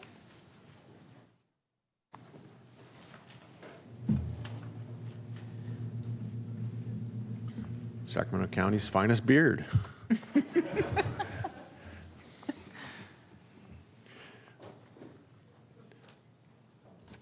Okay, go ahead and read the item, please. Yes, for item 50, this is County Service Area Number 1, Zone Number 1, public hearing on the benefit category change and levy of increased service charges for the Beach Avenue and Roloff Way parcel map. Good morning, members of the board. Joe, finest beard in the county, Grassic, with County Engineering. So the Beach and Roloff project is located at the south end of Roloff Way and on the west side of Beach Avenue, and proposes 5 single-family lots. During the entitlement process, the project was conditioned to provide full funding for street and safety light maintenance, which is provided by County Service Area Number 1 for unincorporated Sacramento County. And as a result, the project applicant submitted an application to initiate the benefit category change process. And in response to that request, a ballot and notice were mailed to the property owner on June 6th. Currently, the project consists of 2 parcels in the safety light only benefit category, each assessed $2.56 annually. The proposed change is to the enhanced street and safety light residential category with an annual combined assessment of approximately $328.10 for all 5 parcels. So if there are no questions from the board, we recommend that the board open the public hearing, consider any written and oral testimony, objections, and protests, close the public hearing, and direct the clerk to tabulate the returned protest ballot. Very good. Any questions of staff before I open the public hearing? Okay. Opening the public hearing, Madam Clerk, do we have anyone signed to speak on this matter? We do not have any public comments. Thank you. We'll close the public hearing and ask you to tabulate the votes, please. Okay, I have 1 ballot here. And okay, the legal owner is Connors Family Trust, parcel numbers 26102500032 and 033, and the site address is 6001 Beach Avenue and 6018 Roloff Way in Orangeville, California, and they are in favor of the annual service charge. Great. So now I need to read in the resolutions, the fill-in for the resolutions. In Section 2, at the close of the hearing, the board had received 0 written protests. In Section 3, at the close of the tabulation, the board had received 1 protest ballot, totaling 100% of the total service charges to be levied, of which 100% was in favor of the change of benefit category and 0% was in opposition. Very good. Okay, any discussion by our... I'll go ahead and move item number 50 for approval. Okay, we have a motion. Is there a second? Second. It's been moved and second. Please vote. Unanimous vote with those members present. Very good. Thank you. Next For item, please. item 51, you're acting as the Sacramento County Groundwater Sustainable Agency. This is a public hearing to adopt an amended ordinance establishing a fee for the management of groundwater in the Sacramento County Groundwater Sustainability Agency, Casumnas Groundwater Subbasin. And you waived reading on this item on May 20th. Good morning. Good morning, Board and Chair Cerna. Thank you so much for your time today. Appreciate it. My name is Chris Hunley. I'm the Groundwater Sustainability Manager with the Sacramento County Department of Water Resources. Today I'm going to be giving a very, very short presentation on the amended ordinance for the Casumnas Subbasin Groundwater Sustainability Fees. If approved, the assessment is planned to generate approximately $77,000 in revenue. Wrong button. There you go. Staff are recommending the following actions. Open the public hearing on the proposed amended ordinance. This was introduced to you on May 20th. Consider public testimony and objections. Close the public hearing. Adopt the amended ordinance establishing the updated groundwater fees. And this last bullet, that's going to be removed. There is no resolution for adoption. Some small background, the Sacramento County GSA is one of the members of the Casumnas Groundwater Authority. That's a joint powers authority that was adopted in 2021. The related technical document that sort of governs the groundwater use within that subbasin was developed and submitted to the state. It was approved in October of 2023. The fees regarding the current subbasin operations, that was adopted by your board on July 27th of 2021. Currently, the fee is based on that original ordinance, and it assesses a $10 per irrigated acre. And that money is used to fund the initial GSP development, implementation activities, and our ongoing SIGMA compliance efforts. Of note, there was a $2.8 million state grant that helped prop us up and gave us considerable cost savings. The updated fee study, just to note that all of our partner agencies adopted this in fall of 2024. We're a little tiny bit late getting to the gate. It builds on the existing $10 per irrigated acre fee, and it establishes two new items. So the first one is a groundwater base parcel fee, and that's for folks kind of like on the ag residential side of the house, a home that's on a private well. And the new fee proposed is $35.47 per groundwater using parcel. And then there's a new groundwater public water supply fee, which is $5.98 per acre foot pumped annually. That's based on a 5-year running total. For the Casumnas district, the only small public water system that we have is the McGee Training Center, and we're kind of estimating around $200 a year annually for that fee. Again, the revenue estimate is right around $77,000 annually. Why are local fees needed? The Sustainable Groundwater Management Act, which was passed in 2014, it's largely an unfunded state mandate. There's a litany of items that must be completed to stay in compliance with the state. All of our implementation activities, our ongoing coordination within the subbasin and outside of the subbasin. Lots of outreach and engagement. There's a lot of monitoring requirements. Biannually, we have teams that go out and measure groundwater levels, look at various constituents, including nitrate, arsenic, and then all of that analysis and sort of compilation goes into an annual report. To further add to it, there is a 5-year periodic review burden that each of the subbasins faces. That comes in around $500,000 cost that all of us have to kind of split up. We also are looking at doing a plan amendment. That initial groundwater sustainability plan that was adopted or approved rather, in October of 2023, it was really the first cut with our best lens of what's going on out there. Of course, over the last 5 years, we're continually refining it, and our plan will be amended to reflect that. If fees are not adopted, the backstop is the state comes in. And on the right-hand side of your screen, you can see it's a litany of charges. The very first and most painful cut is the $300 per well registration fee. That's every year. And then there's a sliding scale of $10 to $50 per acre foot that's pumped. We've done extensive public outreach and engagement. Of course, we provided notice of this hearing. We've provided mailers to all of the potentially impacted parcels. One of the things that we did leverage is using the existing Cosumnes Groundwater Authority board meetings to highlight all of the upcoming fees. And then probably the most fun is in the picture, our farmers barbecue that Supervisor Hume's office graciously supports. And that's really kind of a boots on the ground effort to get folks who use groundwater but are paying these fees to really meet and greet with their neighbors and with the regulated community. And we've got a lot of success from that, so thank you for that. The financial impact, there's no direct impact to the county. Again, the estimated revenue is just a little over $77,000. We do have a built-in appeals process.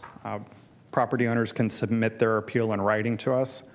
And then the next steps are, adoption of the amended ordinance. This kicks off the fee enrollment process with the auditor's office. That assessment goes into this next tax cycle, and then the ongoing collection is what keeps the boat moving. And that concludes my presentation, and happy to take any questions. Great, thank you very much. Looks like we do have Supervisor Hume in the queue. Supervisor. Thank you, Chair. I just want to state publicly my appreciation for you, Chris Hunley, for all you've done to lean in with this group. I can't overstate what a Herculean effort it has been to get to this point. The Cosumnes groundwater subbasin, I believe, is the only one in Sacramento County with a projected annual overdraft. Is that correct? That's correct. Yeah, so this is not just an academic exercise. This has serious real-world consequences, not just in the sustainability of the groundwater supply, but also in the potential penalties and interference of the state should they not come to agreement. And so it's important to note that getting to this point is simply establishing the fee that will prepare the plan. It doesn't actually fund the projects that will address the overdraft that occurs annually. And it's about 10,000 acre feet, if I didn't say that already. So it's not an insignificant amount of water that we have to account for. But within this subbasin, you have agricultural residential, you have the city of Galt, you have large-scale private agricultural operations with their own vested interests. And so getting those cats herded, not to step on the item on consent relative to cats, but getting those cats herded was not an easy effort. So I certainly appreciate everything that you've done. I participated in the meetings here and there where I could to try and help provide a little guidance and cajole people into stopping to kick the tires and recognize the seriousness of the moment. And so this is a big day for this particular part of Sacramento County. Thank you. Thanks so much. Thank you, Supervisor. Okay. Again, thank you for your presentation. We do have to open and close the public hearing, so I'll do that at this point. Open the public hearing. Madam Clerk, do we have anyone signed up to speak on this matter? We do not have anyone signed up. I will therefore close the public hearing and bring it back to the board for deliberation and/or motion. I would move staff's recommendation. I'll second. It's been moved and seconded. Please vote. Unanimous vote with those members present. Very good. Thank you. Thanks so much. Okay, for item 52, you're still acting as the Sacramento County Groundwater Sustainability Agency. This is a public hearing to adopt an ordinance establishing a fee for the management of groundwater in the Sacramento County Groundwater Sustainability Agency, Solano Groundwater Subbasin. You waived reading on this item on May 20th as well.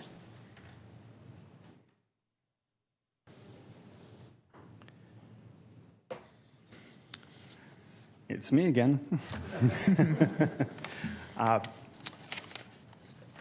Today, again, thank you for your time. The Solano Subbasin is set up a little tiny bit differently. I'm going to just move quickly into the presentation. So again, just some of the formalities. Staff is recommending to open the public hearing on the proposed ordinance, which was introduced on May 20th, consider public testimony and objections, close the public hearing, and adopt the ordinance establishing the groundwater fee for the Solano Subbasin, the Sacramento County GSA's portion. Small background, the Sacramento County is part of the Solano Subbasin Collaborative. Back in, I believe it was April 8th at your board meeting, you adopted the consolidation of 4 different reclamation districts that gave up their exclusive GSA status. They're now part of the Sacramento County GSA Solano District. That plan was adopted by the state, the respective GSP, on January 2024. And currently, the county Zone 13 fund is helping prop up the GSP development and the initial workings on GSP compliance. Recognizing that Zone 13 and using our sort of general planning funds, it's not really sustainable nor appropriate for groundwater use in that district. We engaged with a consultant, HDR Engineering. I'm sure you're familiar with them. They do lots of work here. They crafted a fee study that looked at our budget, our requirements, and they came out with a new fee that's $1.54 per accessible acre. This is different than the irrigated acre approach. So every parcel within the Solano area or the Groundwater Sustainability Agency Solano District is going to be assessed that $1.54 per accessible acre should the fee pass. And, it's fractionated down to, some of them are quite small, but you can imagine the town of East Walnut Grove, City of Isleton, those are very small parcels. The estimated revenue is $66,000 per year. Again, we talked about why are local fees needed, and just to really hit home that Sigma, while it has very great aspirational goals, they're unfunded. And a lot of the Prop 68 grant funds and this new Prop 4 that was passed, a lot of that money is going to be tied up for other broader water and environmental efforts. The Sigma world, there's a lot of folks chasing that money, and so it's very challenging to, year after year, secure those grant funds. And again, if these fees don't pass, the state is that backstop, which is really takes away the local control that Sigma and this board supports. Brief reminder, the fees are used for implementation efforts, including that data management, going out, doing the monitoring work, building out our outreach and engagement plan, and then looking at, what are some practical project and management actions that we can implement within the Solano Subbasin. More public outreach and engagement, provided notice of this hearing. Lots of mailers went out, both in English and in Spanish, and that was based on some feedback at our public meeting that we held at the Gene Harvey Center. And, this kind of gave us some pause just to recognize the diversity of the community within the Delta and making sure that we have meaningful outreach and engagement efforts to best work with them. I did want to note that we received some feedback. Most of the folks, no one likes to pay new fees, so recognize that. And our staff took some Austin Miller back here. It does a phenomenal job with working with folks and meeting them where they're at and helping explain the rules and requirements of Sigma in a very practical manner, so I appreciate that.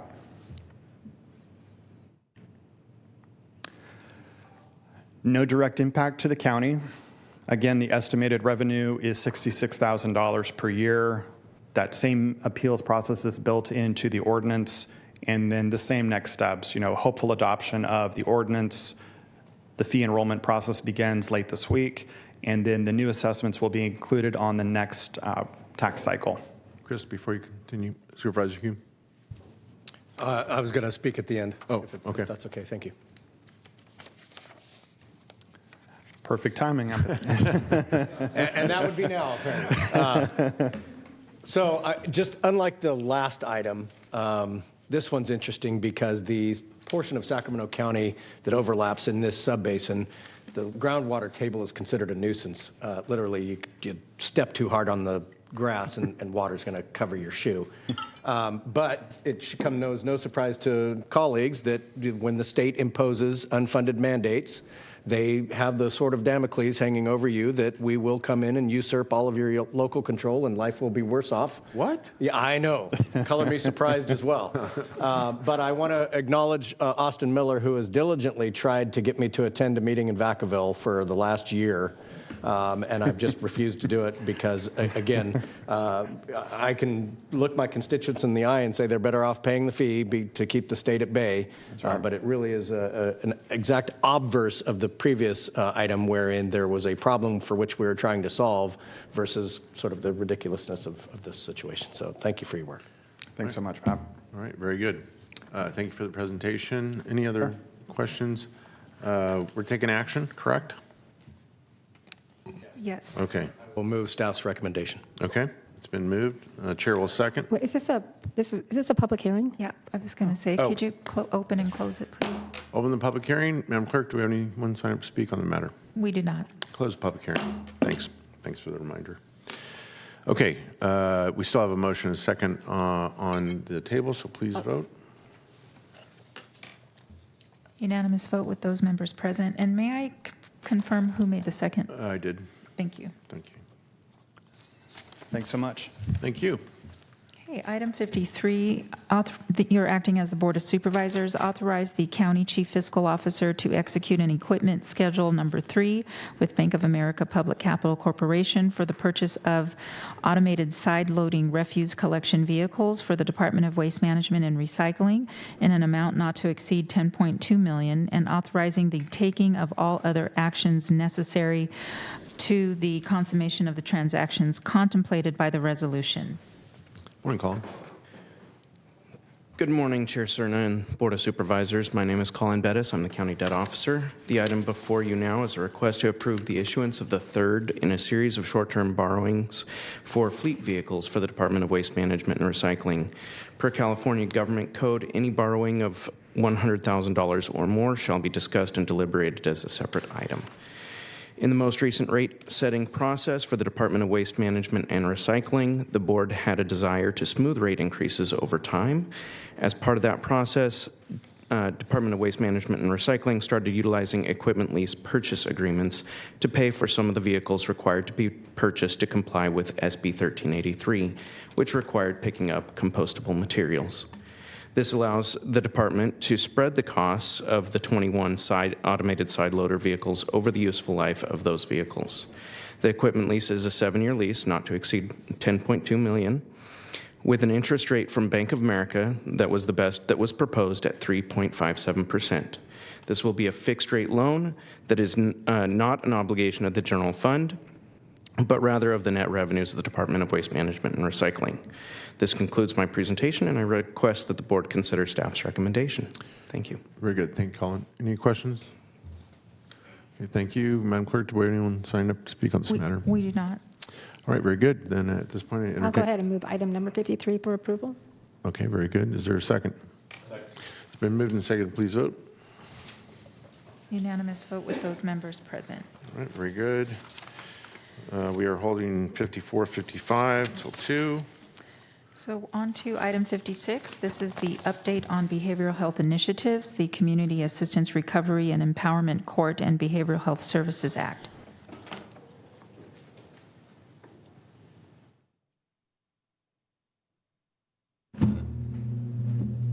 Hi there, Board Tim Lutz. I'm going to do a little tap dance because Ryan thought, okay, there's one more item. I can run to the restroom.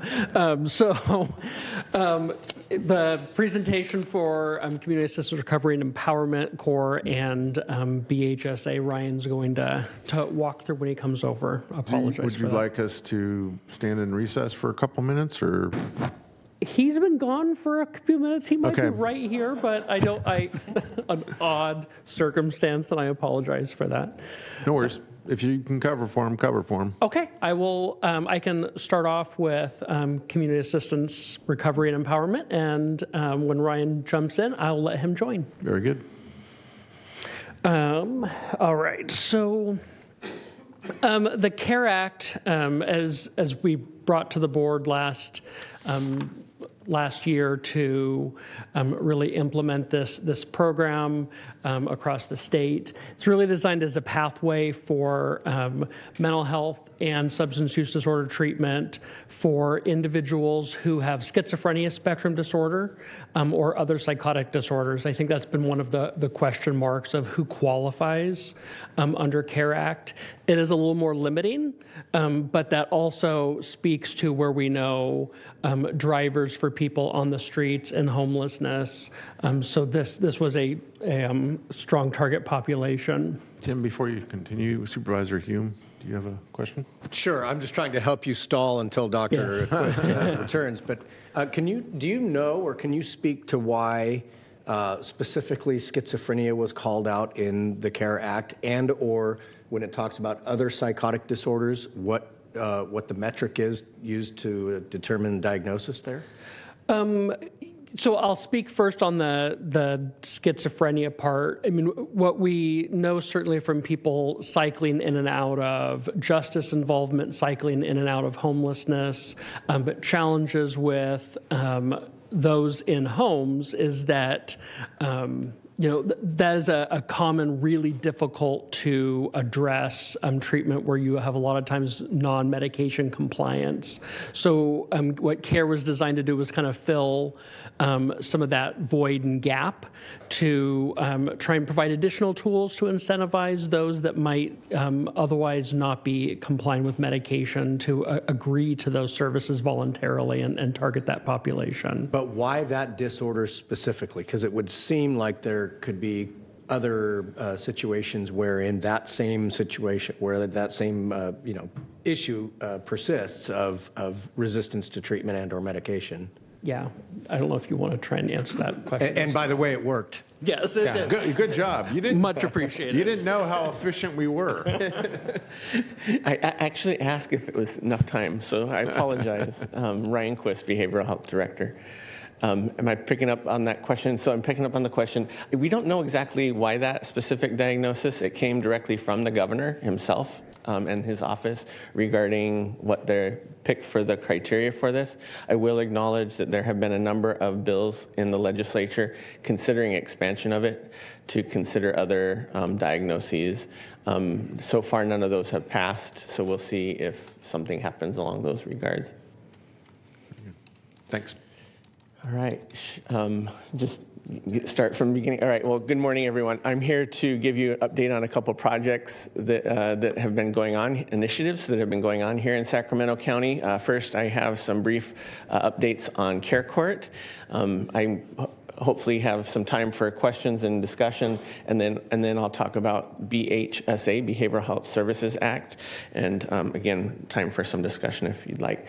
So Care Court is programmed, a new mechanism by which individuals can refer people into behavioral health services.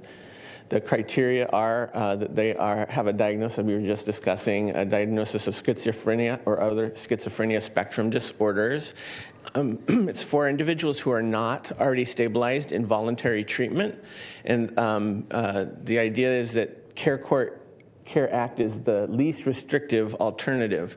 I will pause here for a second and just acknowledge that there are still some misconceptions regarding what the court process does. The court process does not compel individuals to participate in treatment, nor is the court able to compel individuals to take medications. What the court actually does, it actually is a court order for the county to provide the needed services.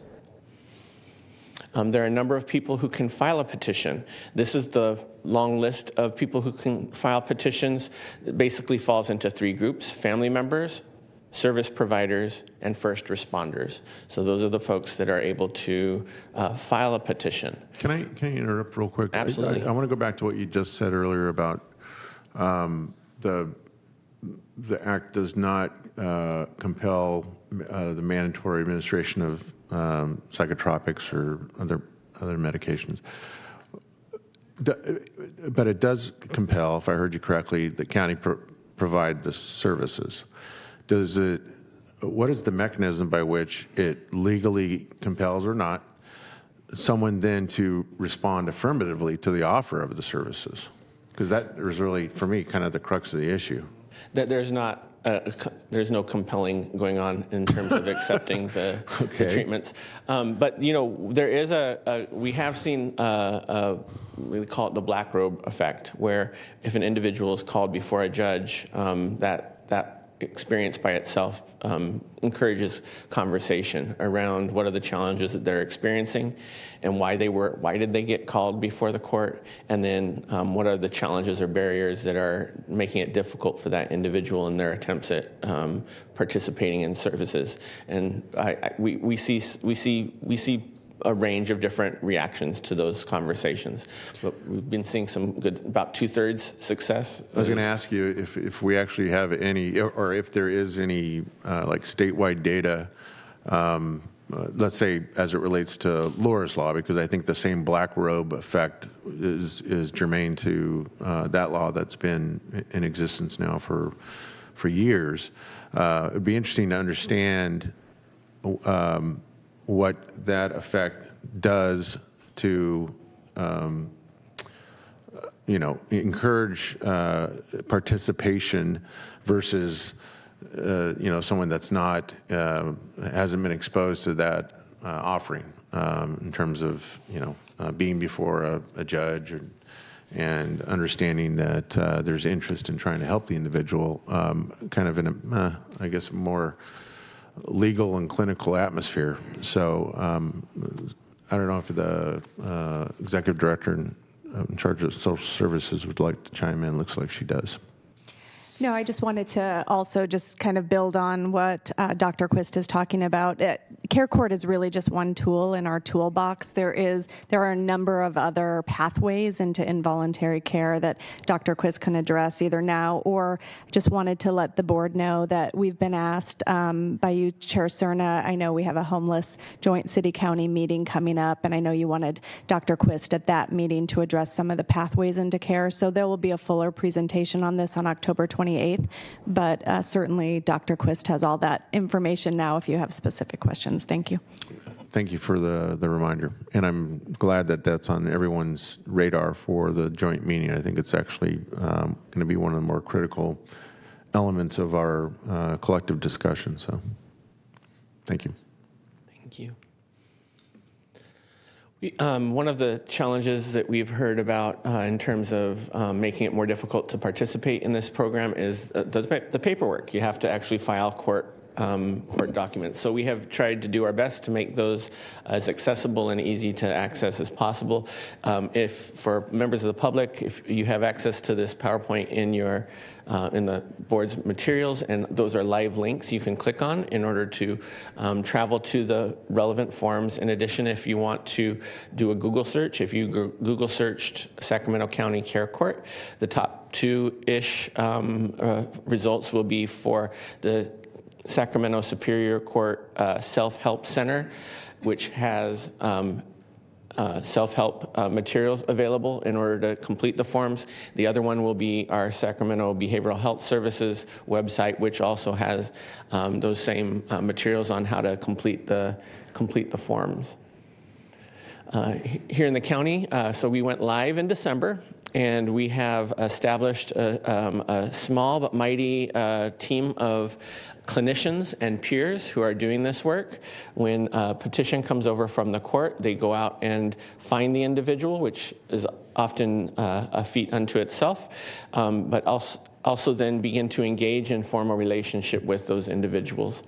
Once individuals are identified for services through the court process, we then collaborate with our existing contracted providers to deliver those services in both our full service partnership programs as well as our core outpatient programs. And this is the list of different types of services that are available for individuals who are engaging in those services. Question before you leave the slide. Sure. I know that when we engage in our point-in-time counts, we're given a script, a questionnaire tool, a survey instrument, if you will, from HUD to train the volunteers, deploy the volunteers who go out, ask the questions, and try and acquire that information of our homeless population. Is it, I guess this is a question for Ms. Katari here. Is it possible that we could use at least that exercise to also, at some point in that interaction with individuals, between volunteers and the individuals, to give them some hard copy information about Care Court? Just responding to what was said about sometimes it being the most difficult part of the job, which is kind of communicating what this new avenue is for folks that may need it. Yeah, it's always possible to distribute some information. We'd want to be judicious in what we distributed and how much and whatnot. But we can certainly look at opportunities to get information about our services and programs out there. So I will work with the departments and work with the homeless department to see if we can put something together. I would also suggest that maybe we look into that, certainly, because it's an important interaction that we're involved with every 2 years. What about, though, our various navigation activities, whether it be through Sacramento Steps Forward or elsewhere, which should be occurring daily? Is that something we're doing, or if not, we could think about how we do better? No, absolutely. And I can let Dr. Quiz speak to the role of the HEART team, which is the behavioral health team that goes out into the field and what they do. But they work very closely with our other outreach navigators in both the cities and unincorporated areas to get that information out and to make smooth linkages into behavioral health services. The other part I'll add is, we redesigned our entire adult outpatient system so that we now have our 11 core sites throughout the county. Each one of them has a walk-in community wellness center. So if there are individuals that are voluntarily willing to take part in services, that is probably the best mechanism for them to start making relationships. We have the HEART team that's actively going out and introducing themselves, engaging with individuals, offering them services. And then each of those core sites also have 2 outreach workers that we fund in order to work the area that is surrounding their sites in order to, once again, engage with individuals and invite them into services. Would you agree, though, that maybe, and that's great, it's good to hear, but would you agree that perhaps the best audience, the most appropriate audience, perhaps, for that initial touch, if you will, would be maybe a family member in terms of Care Court? So family member, mom, dad, sister, brother. We understand, you have a loved one that is maybe currently homeless and is suffering mental health or behavioral health challenges. Here, here's what Care Court is. Here's what it can do. How can we think about maybe looking at enhancing, that interaction with the folks that are going to naturally be the advocate for the individual based on their familial connection? Oh, we absolutely do that in terms of when individuals come to us, we'll have a family member approach us and let us know that they have a family member that's needs services and not engaging in services, and we definitely share with them what their options are as it relates to all of them, assisted outpatient treatment, Care Court, and so forth. Very good. Yeah. Supervisor Rodriguez. Hi, Dr. Quist. So I just want to be clear. So when we go out to say meet with homeless individuals who are homeless, and we offer them services, are you talking about people who have all of them, or those with schizophrenia? We offer services to anybody who okay. meets our especially mental health services criteria, which means the more serious challenges. And then we'll also help link them, if they have mild to moderate challenges, we'll also help link them to managed care providers to help get those services. And do we find that people who are on the extreme level of schizophrenia, do they accept some of these services, or is part of their condition that they don't quite understand what is being offered to them so that they could accept it? You're absolutely right that there is some challenge with individuals recognizing that they have a problem and that they need some support. But yes, there are other individuals, and it's often through relentless engagement where our heart team, for example, will get to know them, and it might start out as here, I call it sandwich casework, where you bring them a sandwich, or we had a lot of success with backpacks, which had things like socks in them and just really simple supplies so yeah, we try to really engage with people. We do find that the heart team has the most successful with people who are currently sheltered in a somewhat stable environment. So our current safe stays have really been a great mechanism in order to establish relationships, put them someplace where they feel physically safe, and then be able to engage and develop those relationships before inviting them into services. So they definitely do. They are not limited just to schizophrenia, though. It's Yeah, I'm a big supporter of Laura's Law, Care Court. Help me understand this. When an individual has autism, the state comes in and becomes their guardian. Is that correct? With somebody like an adult who's with autism. That's going to be a little bit out of my area of specialization. Autism is not quite mental health. Where I'm heading is they become a guardian of the state, and there's a terminology that I just can't. Yeah, it's a conservatorship. So essentially, for folks with autism spectrum disorder or other disorders that do not have severe mental illnesses but do have other developmental disabilities, there's opportunities to evaluate them for a conservatorship. Right, we have correct. the public guardian and conservator under DCFAS in the county, and so they would be evaluated, and if court mandated, they would be assigned a conservator. Okay, and probate. And in this case, I don't know. It would be a probate conservatorship, yeah, not LPS, not. And so in this situation, I think all of us up here would probably agree that allowing people with severe schizophrenia who cannot really fend for themselves, who end up committing crimes and oftentimes are probably sitting in our jails, why is that different? People with schizophrenia or on the extremes level are not able to care for themselves. But yet we allow them to continue to make decisions for themselves that impact themselves or others. So Help me understand that. Individuals with schizophrenia would, if they are unable to care for themselves, their own food, shelter, clothing, they would be eligible for a conservatorship as well. That's the difference I was just trying to remember was, I know my folks, they would be under an LPS conservatorship.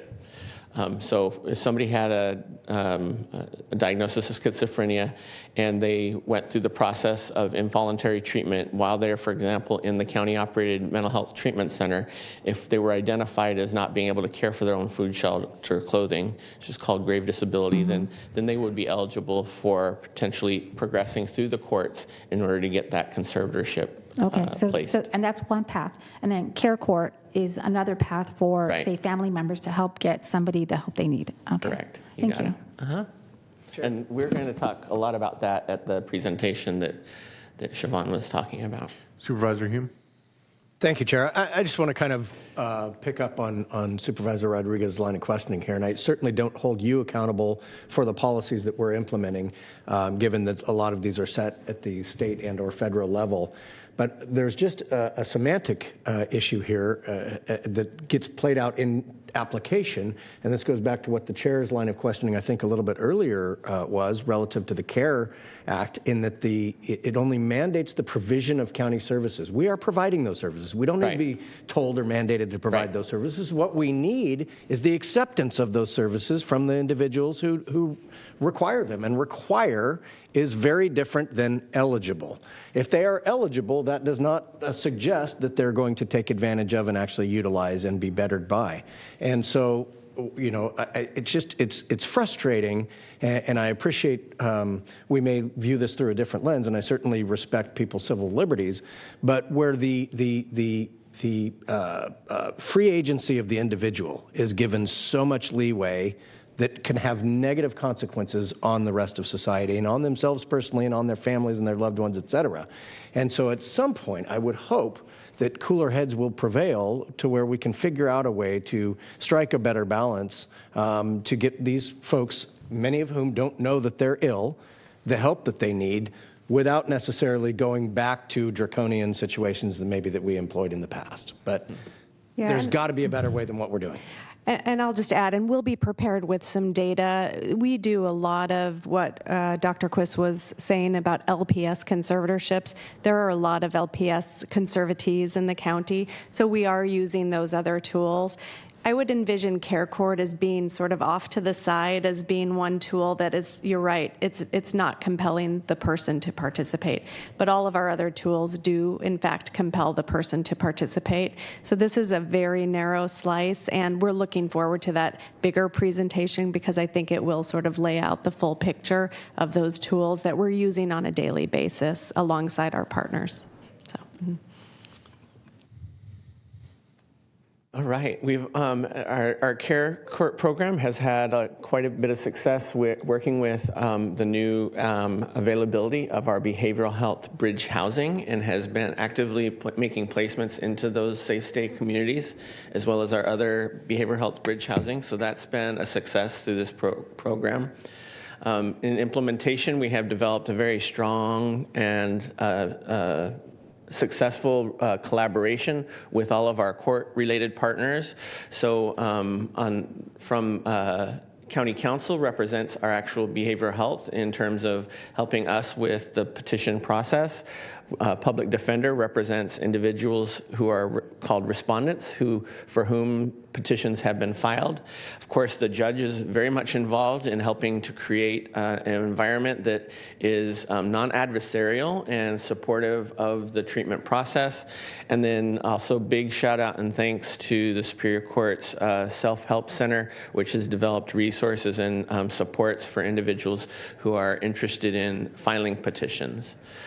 Here are numbers. These are numbers based on what I was, I have to submit the PowerPoint a couple months in advance. So this is what was available at the time that the PowerPoint was submitted. We are now up to a total of 74 petitions that have been filed in Sacramento County. To give you a little bit of a context, that's 74 that have been filed, and then 16 of them have been, clients have been accepted by the court.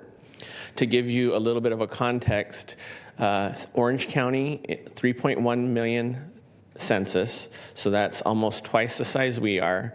They've been going for a whole year longer than we have. We just started in December, and in Orange County, they have a total of 12 that have gotten to that point, up to this point. So in the few months that we've been up, we have 16 who have been accepted by the court into the Care Court process. Supervisor Desmond. Thank you, Mr. Chair. I was going to ask questions about this later, how we compare with some of these other counties that were part of the first cohort, right? Orange County was in the first cohort of Care Court counties. What are they doing so differently than what we're doing here? It's really an interesting dynamic that even coming into this, I wasn't sure what to predict because there's so many different decisions points. There's the behaviors and decisions being made by petitioners. There's the decisions and behaviors being made by the respondents. Are they accepting voluntary care? If they accept voluntary care, then they're no longer need to go through the court process. Then there's also the behavior of the courts themselves. What is the public defender's perspective on this program? Do they think that this is something that's in their client's best interest, or do they see this as something that is maybe going on the edge of their civil liberties? Depends on that public defender perspective. There are so many different perspectives that play into this. I've seen some counties where the courts are not approving very many, like very few that are getting approved, and then ours is probably in the middle-ish. I don't know. I don't have real firm data from every single county, but I don't think we're doing way more than a lot of other counties. I think we're probably middle of the road in terms of how many. Yeah, I appreciate it. I just would not have expected there to be such a divergence between us and Orange. I mean, you would expect Orange County to have a lot more. How about Riverside County, Ryan? I don't have their numbers. Okay, that's right. I started doing my research on those numbers this morning when I was given a heads up that this question might come up. I think I'd also be interested in Alameda, some of the typical surrogate counties that we look to. Sounds good. Thank you. And then, just as a really quick one note, you can't quite see in this data, but once the petitions are made, now there's a process that has to go through, and it's really not until the court makes the decision about the individual going into care versus getting dismissed by the court. We're looking at about 2/3 of those decisions being in favor of actually going through the care program.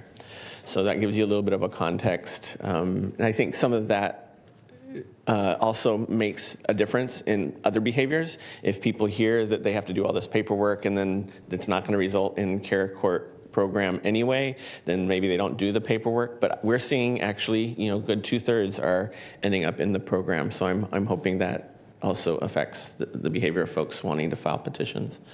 Here's some successes and challenges that we've had so far. I think we have had some good success with individuals getting into services on a voluntary basis. We've been able to place some people in our bridge housing, which we think are great. We're linking people with our existing core and FSP programs. We've established good collaboration with different referral points where different organizations can refer to us.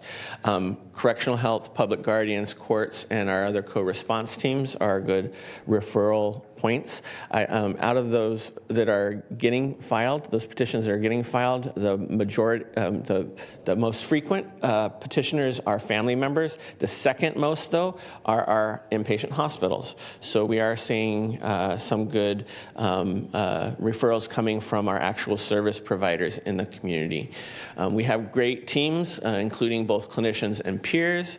And we're also being able to link to other programs like assisted outpatient treatment when appropriate. And we really are thankful to the courts for their collaboration. Judge Brown has been an amazing collaborator in this implementation. We do see some challenges. We still don't have all the housing we need. That's probably not a surprising message. And not always does the housing meet the needs of the individual. So if somebody's having challenging behaviors, it's difficult to find the exact match in terms of the housing for that individual. We are having staffing challenges. We're having difficulty finding the individuals.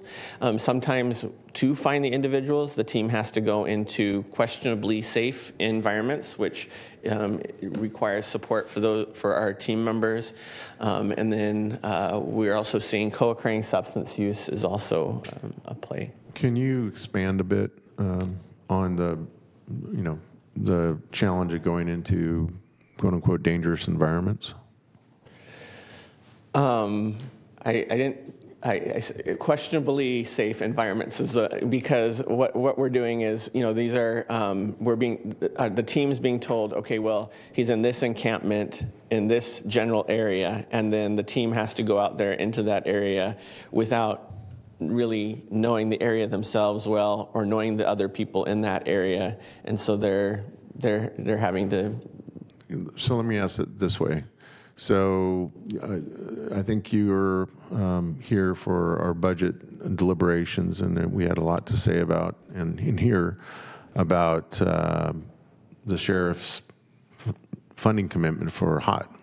And I guess I'd ask the county executive, do we have any understanding of where that is in terms of, or for you, Mr. Jones, where that is in terms of existing or not, or has it been reprioritized? Because I know enough about going in or near encampments myself from past experience that yes, it can be, I'll use the word dangerous, and it's not just from people. It could be loose animals. It could be a whole host of things.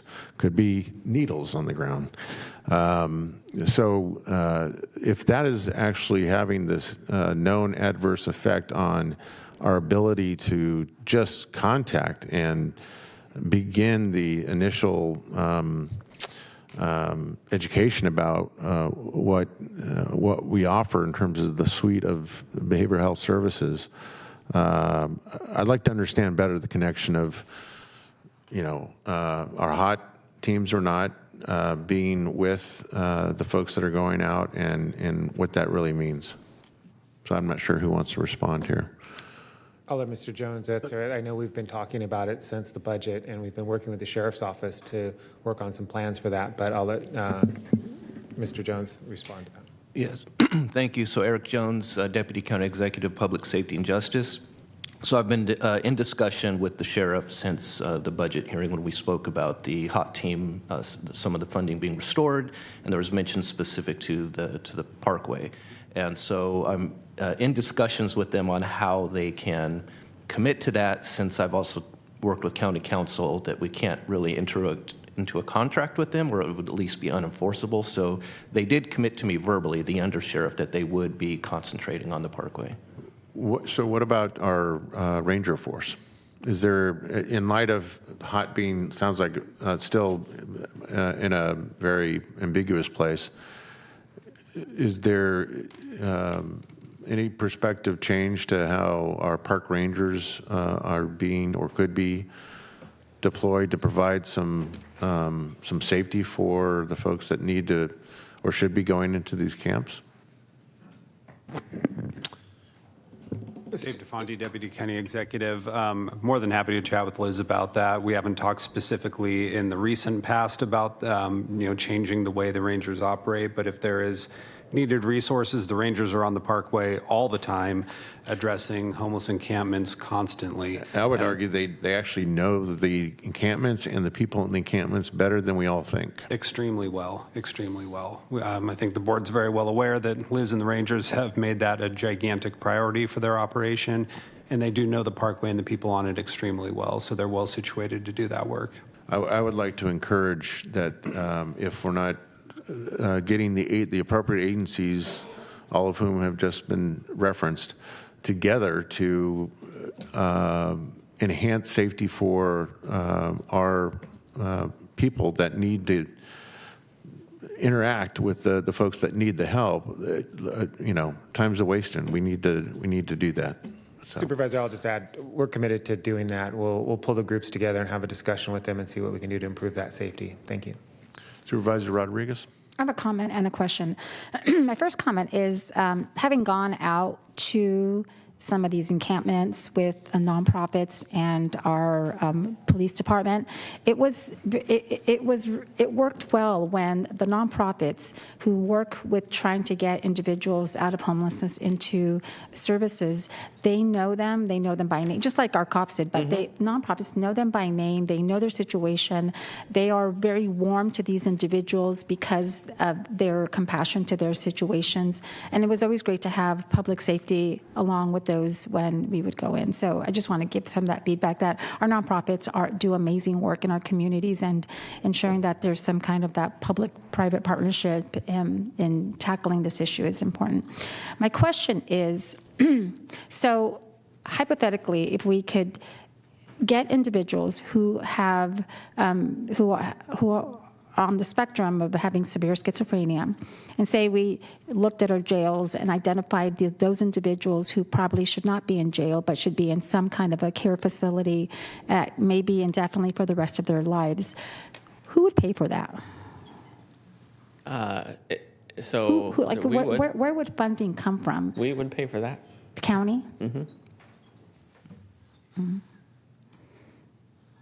Okay, that was my question. Yep. And we do, excuse me, and we do leverage our local community-based organizations' relationships with individuals whenever we possibly can. We recognize the value of those relationships as well. Okay. Okay, so the last couple slides, just some resources for general public if they'd like to take advantage of those. And then these are some email addresses for those who can accept or answer questions that, that may come up from public. And that's the end of my Care Court presentation. Very good, thank you. I know we, standard operating procedure here, we interrupt as you go along, but are there any other questions from my colleagues? Seeing none? Great, thank you. Great. So does that then conclude the entirety of the update? Okay, very good. Supervisor Desmond. Sorry, I apologize. I saw another PowerPoint in here in the. Yeah. Was there another? Yeah, I'm doing BHSA. Oh, okay. I'll hold. That was my I'll hold question. off. Okay, sorry, Okay. I was confused. All right, very good. Thank you. Next PowerPoint. So this is an update on Behavioral Health Services Act, also known as Prop 1. So this was a voter initiative that passed in 2024 and is now going to go live July 1st, 2026. So when that law went into effect, it was rather quickly drafted legislation that left a lot of unanswered questions. The law actually acknowledged that there were a lot of unanswered questions and directed the State Department of Healthcare Services to provide additional secondary guidance answering those types of questions regarding how the various funds can be used. And so we're just now getting that information finalized. It's not all finalized, but we have enough that we can work on it. So today I'm giving you an update on where we are in that planning process. So just as a reminder, the funding source started out as MHSA, Mental Health Services Act, 2 decades ago. It's a 1% tax on millionaires. And those funds go directly historically towards mental health services. The proposition that passed made changes to the law. It does not provide any new funds. It makes new rules about how we can use those existing funds. So basically, a summary of the changes, it does require us to have one coordinated plan across all of our funding. Historically, for MHSA, our annual reports that you got to see every year, those would really focus on our MHSA funded programs only. Under BHSA, it's now requiring us to put together what they're calling an integrated plan, which is going to report on all of our funding sources. There is a new requirement that we dedicate 30%. So remember, no new funds, but we're going to take our existing funds and we're now required to use 30% of those funds specifically for housing interventions. And so that's a new focus of the BHSA. We're also being asked to focus on people with the most significant behavioral health needs. And so we are no longer going to have a funding bucket for prevention. Prevention activities are going to be the responsibility of the state under their prevention initiative. So that's not going to be one of the allowable uses for our BHSA funds. And then we're going to also be setting goals and be reporting to the state on more additional outcomes. I'm sorry, does it legally prohibit our ability to engage prevention, or is it just mean that we can continue to do prevention on top of what the state is expected to do? I mean, it just sounds bizarre. Right? Right? Right? You're not going to get this agreement from me. The BHSA funds are not supposed to be used for prevention. We can do early intervention. As a matter of fact, we're required to do early intervention. So one of the buckets, there's 3 new buckets. 3 new buckets are 30% for housing, 35% for full service partnership programs, 35% for everything else, behavioral health services and supports. In the BHSS bucket, 50% of those have to go to early intervention funds programs. So we still can do early intervention, but there is language that says we can't use it for certain activities. Give me an example. There's language that says we're not supposed to use it, for example, for anti-stigma campaigns, which of course Sacramento County has that's been a hallmark of what we've been doing for well over a decade now. I mean, you're wearing the green on your lapel. And you should have heard me doing the advocacy 2 years ago when this was being contemplated.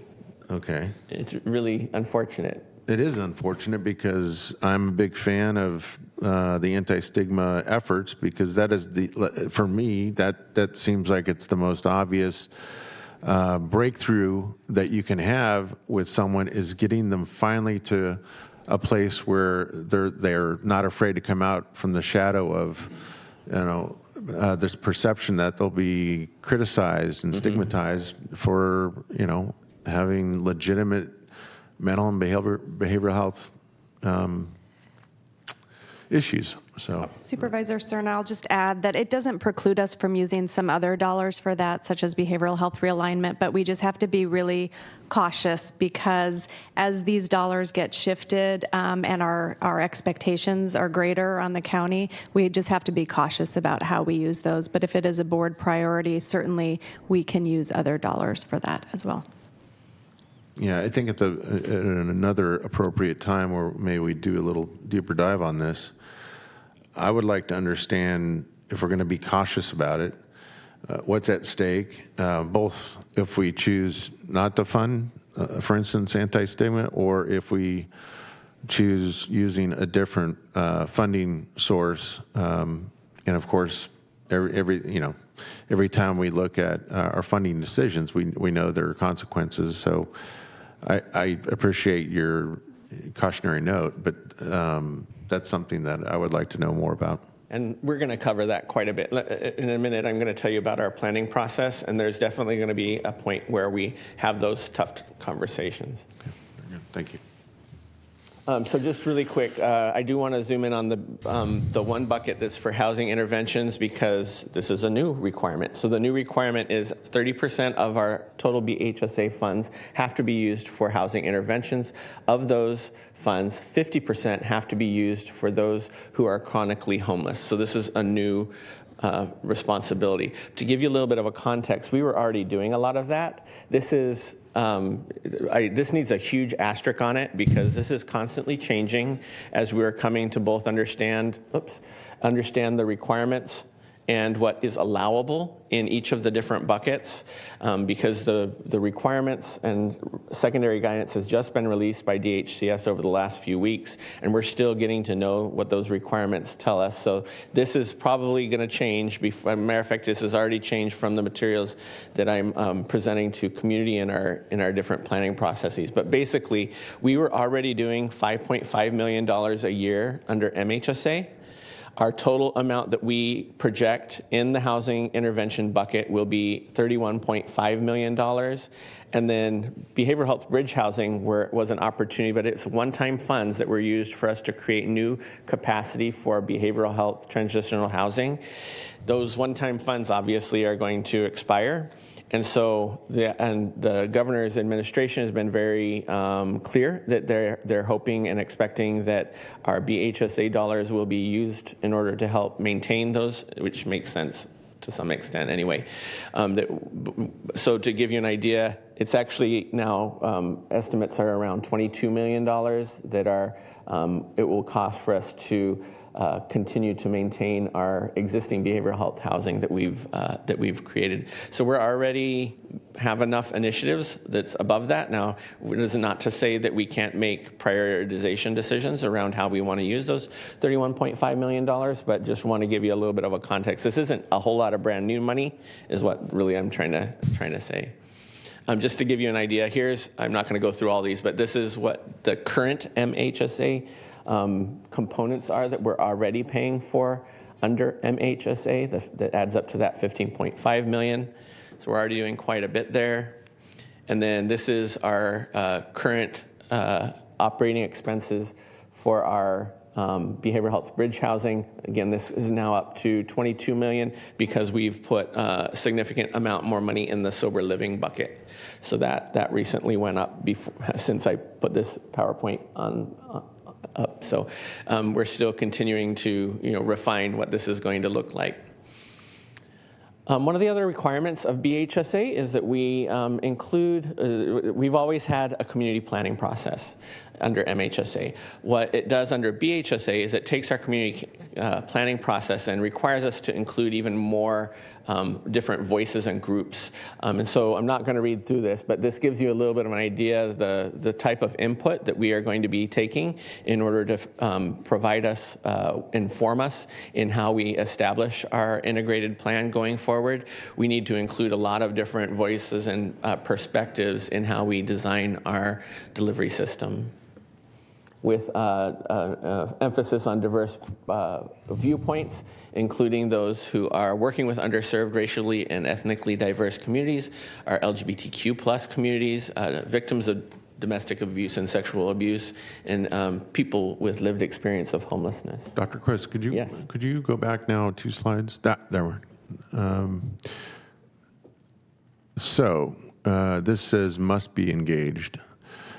Under that third column from the left, it says labor representative organizations.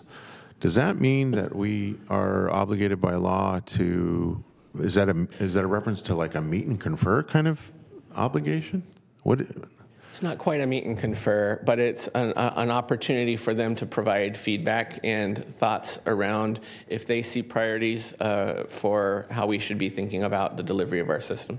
Recognizing all of these different perspectives, we have to include all of them. So it's not one that gets more weight than any other. It's that we need to be listening to feedback from all of these different groups. But is the onus on us then to reach out to all, whatever, 27 bargaining units that we have to say, hey, this new law says we have to at least do what we're doing now, which is outreaching to you on this subject, and they then can choose to engage back with us or not? Exactly. Okay. Supervisor Desmond. Thank you, Mr. Chair. To follow up on that, so this was in the proposition. Yes. It was this prescriptive. Wow. And then with public safety partners, that's law enforcement agencies, includes them as well, because obviously not providers of any services, but whether it's a city PD or sheriff or park rangers, obviously I think they have a really great perspective to provide on where the challenges are, getting somewhere and how confusing it is for them to help get people into the right place. So, okay, thank you. Thank you.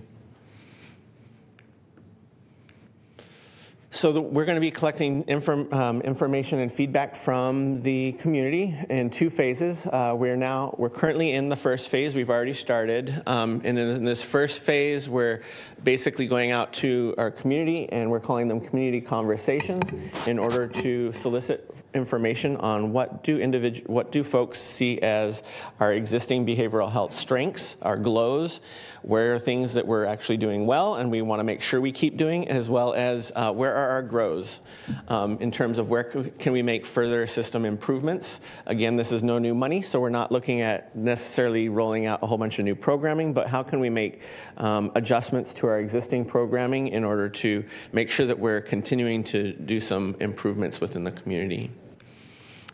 We already started, before I move on from that, we already started this process. Our first one was last week, I want to say the 17th. We went to the California Automobile Museum. We had about, I think, over 130 people show up. So we've already started doing our feedback sessions. Anybody in the public who is interested in participating in this feedback process, please feel free to email bhsa@saccounty.gov. So that's BHSA, Behavioral Health Services Act @saccounty.gov, and ask for information. Our next one is going to be July 30th, and this one's going to be a virtual session where we're going to be also going and soliciting input around our glows and grows. Dr. Quist, you said you had over 100 people turn out? That seems great. I mean, so tell me a little bit more. How would you characterize who was there? Who are these family members? Who are we had sign-in sheets, and I haven't gotten a full tally on the sign-in sheets yet regarding the different perspectives. But just looking at the room, I saw family members, I saw consumers, I saw NAMI, I saw representatives from emergency departments, I saw service providers. We had a really broad range of different folks that were, and we have this established distribution list from all of our years of MHSA planning, and so we've really blasted it out far and wide to everybody who's been following us and participating in our various community stakeholder input sessions over the years, and so we really had some good turnout. Yeah, that sounds like a wonderful turnout. So congratulations on getting the word out. Yeah, Mr. Chair, can I follow up on that? Do you have a flyer you could make available to each of us that we can easily put into Absolutely. Good idea. newsletter blast? Yep. Yeah, thank you. So then phase 2, what we're going to do is we're going to come back and we're going to say, here's what we heard from y'all, and here's how we're planning on including that feedback into our plan. And so we'll be doing that after we finish this first phase, and then ultimately we need to have a plan approved by you all before we submit that to the state. So basically over the next few months we're going through our community planning process. We're really excited to hear from community around what their feedback and input is regarding how we can continue to do the great work we've already been doing, as well as how we can continue to make further improvements. And that's the completion of my presentation. Thank you. Very good. Thank you, Dr. Quist. Supervisor Desmond. And thank you, Dr. Quist. Appreciate so much the work you do. And I'm thinking about the run-up to October and how we're going to be having a deeper dive into this with a lot of our city partners who aren't nearly as well-versed, I think, as we are. And I don't consider myself very, very well-versed, but I think you're going to have to really simplify it. And I know at one point you created a spread. I don't think you did it for me, but it was a spreadsheet, and it kind of laid things out from voluntary treatment and inpatient, acute inpatient, compelled treatment. Do you remember that? Yeah, as we call it, our continuum. The So it's the our behavioral health continuum document on the and I just landscape think paper. that was really a great document. Helped people understand that continuum, and I think something that would be really helpful, especially for our city partners, is to kind of have a context about at each level. Where's the funding come from? What's it funding? And maybe some examples. Mather Community Campus. How's that funded? I mean, the bridge housing that we're doing in different places throughout the county. I just think really to show our city partners in context where that money is going throughout the county is going to be really important for that conversation, whether that's to support navigator or outreach efforts, in different jurisdictions, whatever. It's not just a thought. Thank you. Yeah, behavioral health funding is really complex. So I think letting them know the full continuum is definitely sometimes it's hard to track which dollar is coming from where and going where, but you're absolutely right. What I'd like to suggest just occurred to me. Supervisor Rodriguez, myself, Mayor McCarty, and City Council Member Eric Guerra we continue to try to hone in on what the agenda is going to look like for October 28th for our joint meeting and what we expect to get from it, all of us. And hopefully we have good attendance and participation. That's always an interest when you engage something like this. But what I would encourage my colleagues here to think about is given this, what we've learned just this morning with this great presentation, if there are some nuance to behavioral and mental health services in particular that we want to understand, like the great suggestion just made by Supervisor Desmond, please let us know, or don't even feel obligated to go through us necessarily. Maybe just work with Siobhan, but in the context of leading up to that meeting, I would encourage us all to think kind of, hey, what is it about the uniqueness of our service provision, especially because we're going to have many other many other municipal leaders there with us sitting at the dais and perhaps in the audience. What is it that we want to take advantage of in that moment to really, and this is not intended to belittle or be dismissive of municipal elected leadership, but it just is what it is. Cities aren't designed to provide behavioral health services, counties are. And I think demystifying and perhaps making sure that we, as accurately and carefully as we can, use that time, a joint meeting with the other cities in the city of Sacramento to really do the deeper dive that we sometimes miss relative to those services that we provide solely, so that they're, if nothing else, we all walk away from that with kind of a better mutual understanding of who's doing what, I guess is where I'm going with it. So, good. Supervisor Hume. Yeah, Chair, I just want to bring up, I realize it's not agendized for this item, but there's been a couple of mentions of this October 28th date. I, for one, would like to see us move that date up if we can. I don't know why we've pushed it back to October. Believe me, we have done a lot of work around making sure it's going to work out conveniently for The other, I mean, it's 20 elected people. And it really started with an interest expressed by the city of Sacramento. So there's been a lot of work done to get to that date, and I don't want to touch it with a 10-foot pole at this point. Supervisor Desmond? Thank you, Mr. Chair. But you just mentioned you're going to be having some other meetings in the run-up to that. Well, right? just to finalize the agenda. So I don't want it to come across as being like so exclusive that we don't want your input about like what you hope to get out of it. Please do share that with us. Right, and I know, I think you mentioned there's going to be discussions with other city managers. And it's not like there won't be other discussions happening with city representatives in the run-up to that, which I think is important. But it just occurred to me when we were just having the previous conversation about having to educate, I think, the other cities is in the course of the, whether it's a meeting with our local state senator or the prior mayor in the city of Sacramento, there's a lot they don't know about the behavioral health funding mechanisms and what it goes to fund. I remember in the 2x4 for the partnership agreement, it was almost like an epiphany by everybody when they had a presentation about this very thing. They really had no idea what we were funding in their jurisdiction in terms of behavioral health. So, and let's remember too that we can be fleeting, so, meaning that electeds come and go, and so we have new faces, and so that's always a good reminder to let's not assume that everyone understands and knows thoroughly, again, the nuance of what it is that the county is responsible for, especially given the fact we have new directives through new state law that we're trying to implement. All right. Any other questions? This is, we're just receiving this presentation, and we do appreciate the conversation. I'm glad it took place, and it will be ongoing.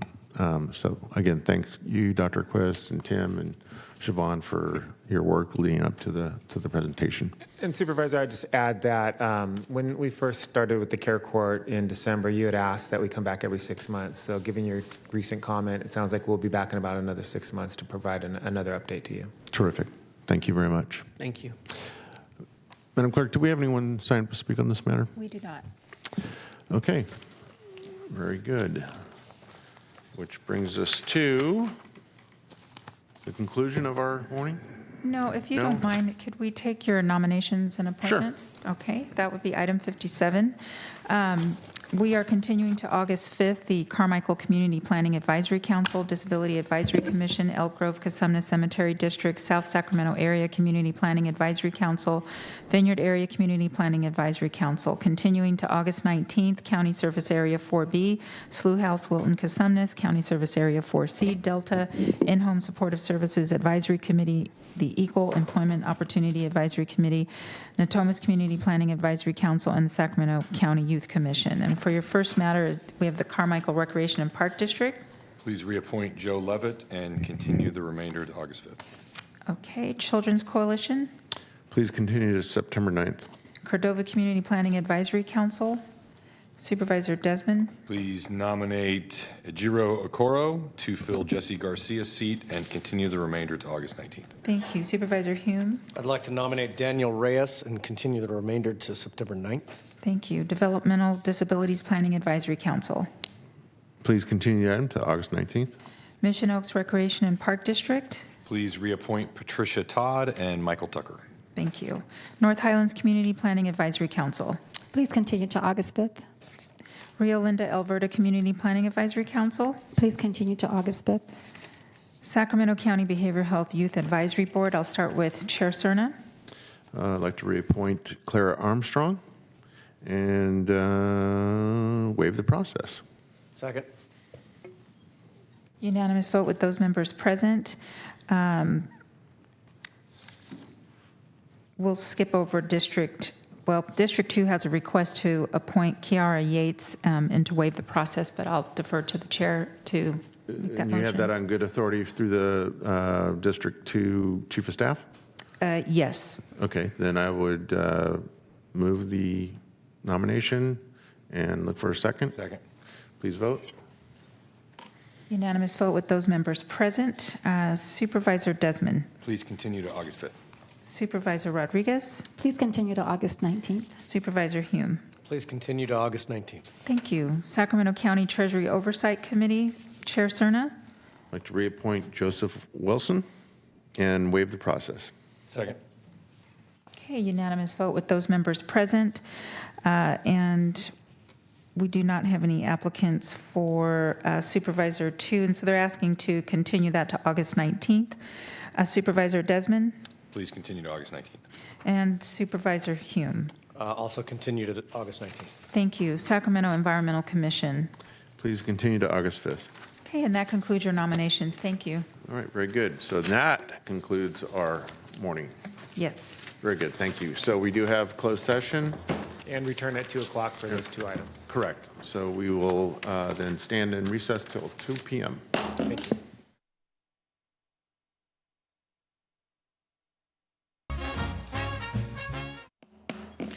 Okay, I'd like to call back to order this meeting of the Sacramento County Board of Supervisors for Tuesday, July 22nd, 2025. Madam Clerk, will you please call the roll and reestablish quorum? That's good. Good afternoon, Supervisors Desmond. Here. Rodriguez. Here. Hume. Here. Cerna. Here. And you have a quorum. Very good, thank you. First item, please.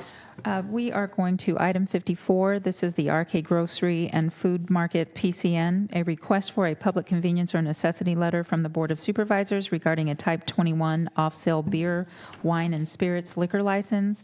The application is at the existing store on 4901 Auburn Boulevard in the Carmichael community.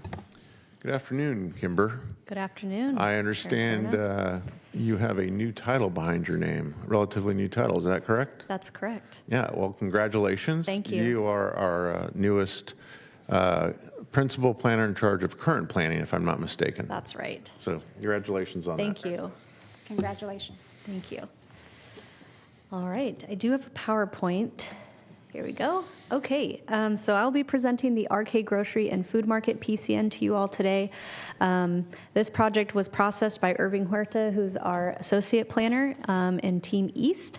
So just want to give a little kudos to him. But as the clerk said, this property is located at 4901 Auburn Boulevard. It's approximately 180 feet southwest of the intersection of Auburn Boulevard, College Oak Drive, and Amber Lane in the Foothill Farms community.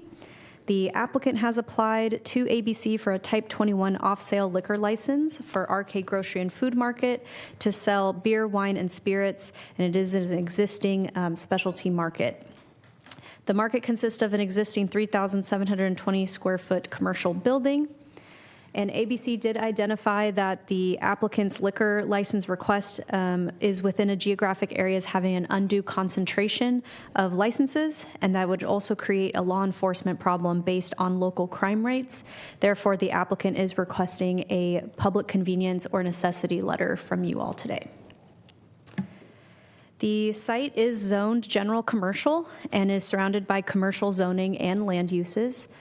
The property is also located within the North Highlands Environmental Justice Community. The property is within Census Tract 7503, which has a baseline authorization of 3 off-sale licenses. Currently, the Census Tract has 6 off-sale licenses, and so it is considered over-concentrated. Within a 1-mile radius, there are 16 establishments that are allowed to do off-sale alcohol sales. Also on this 1-mile radius map, we analyzed the surrounding area for sensitive uses and vacant lots. We did identify several potential sensitive uses within the 1-mile radius. This includes schools and daycare centers. And then the nearest vacant parcel is approximately 165 feet west of the subject site along Amber Lane and is zoned general commercial. The property is also within a sheriff district that has an average crime rate exceeding 20%, more than the average number of reported crimes as determined from all crime reporting districts. The project was first reviewed by the Carmichael Old Foothill Farms CPAC on July 13th of 2022. At the time, business licensing had issued a letter stating that an inspector found the operator selling beer, wine, and spirits without a valid ABC liquor license and was also in violation of the amount of sales floor dedicated to tobacco and tobacco paraphernalia products. The CPAC at the time did note that there were ample alcohol retailers in the area, and they voted to continue the item to a future date so that the applicant could continue to work with business licensing to resolve the violation. So the project came back to the CPAC in October of 2022 after the violations had been corrected, and the CPAC did ultimately vote to recommend approval of the PCN request. So although the CPAC recommended approval, the area is heavily over-concentrated, as I stated. There's many sensitive uses nearby, and it is within a high crime area. And we also did receive a conditional protest letter from the Sheriff's Department. It is also inconsistent with an EJ element policy regarding controlling over-concentration of liquor licenses. So based on all of this information and staff's review, we are recommending denial of the PCN request. We do not feel the applicants have demonstrated that the proposed sale of alcohol can be accomplished in a manner that sufficiently addresses or eliminates objections received and negative impacts identified in the review. Further, the applicants have not demonstrated that the public convenience or necessity of this liquor license outweighs the objections and negative impacts identified. So with that, I'll conclude my presentation. I'm available for questions, and we do have the applicant in attendance as well. Very good. Thank you, Kimber. We have a comment or question from Vice Chair Rodriguez. Kimber, can you elaborate a little more on sensitive uses? Or Yes. you mentioned sensitive use. What exactly does that mean?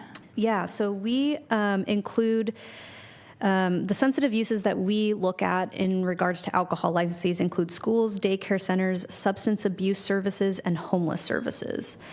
So the information that we look at is collected using assessor data.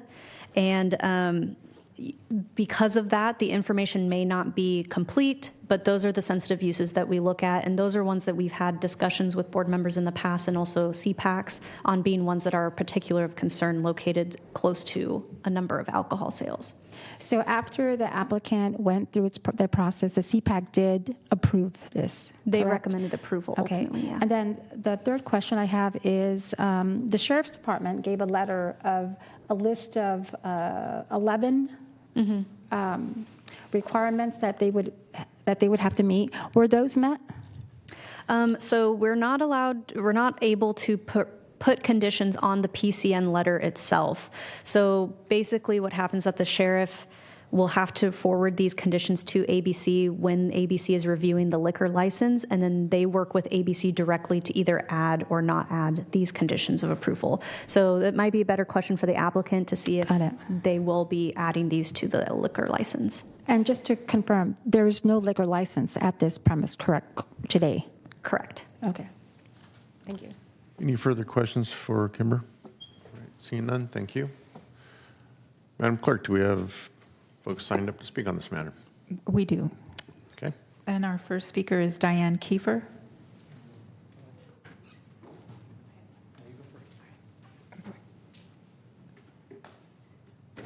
Mr. Chair, Yes. do you want to hear from the applicant before you have public Sure. comment? Sure.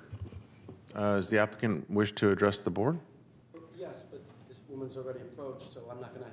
No, I'm giving you the opportunity to speak first. It was my fault, so. Ms. Kiefer. Do you want to speak? Yes, I do, but just to be polite, I'll let her speak. Oh, okay, sure. Thank you very much. My bad, thank you. All right, thank you. Good afternoon, I'm Jeff Kravitz. It's been a while since I've appeared here. In this matter, I'd like to first answer the question asked by Supervisor Rodriguez. We did have a statement from our position, which I gave to planning, and they told me they would pass it out to members of the board. So I hope you have seen that. And the answer to the question on the petition for the conditional license is yes, we've agreed to all of those conditions. So the license that we would be getting if a PCN was issued would have all of those conditions on it, which include that the sale would only be from 7 a.m. to 10 p.m. In reality, they don't open till 10 or 11, so that really wouldn't be an issue. And one of the things I want to address is the environmental justice issue, which states that, alcohol uses should be controlled. We believe the Sheriff's Department has imposed sufficient controls on them, and we're willing to do whatever else the county would want. We understand we're in a tad of a sort of a catch-22 situation, as the county cannot put any additional conditions on or have any other enforcement because of the fact that we do not have to get a conditional use permit to do this. If we did, we'd get one and we'd agree to whatever the county wanted. On the issue of the environmental justice, they are running a store, and it's very difficult to do.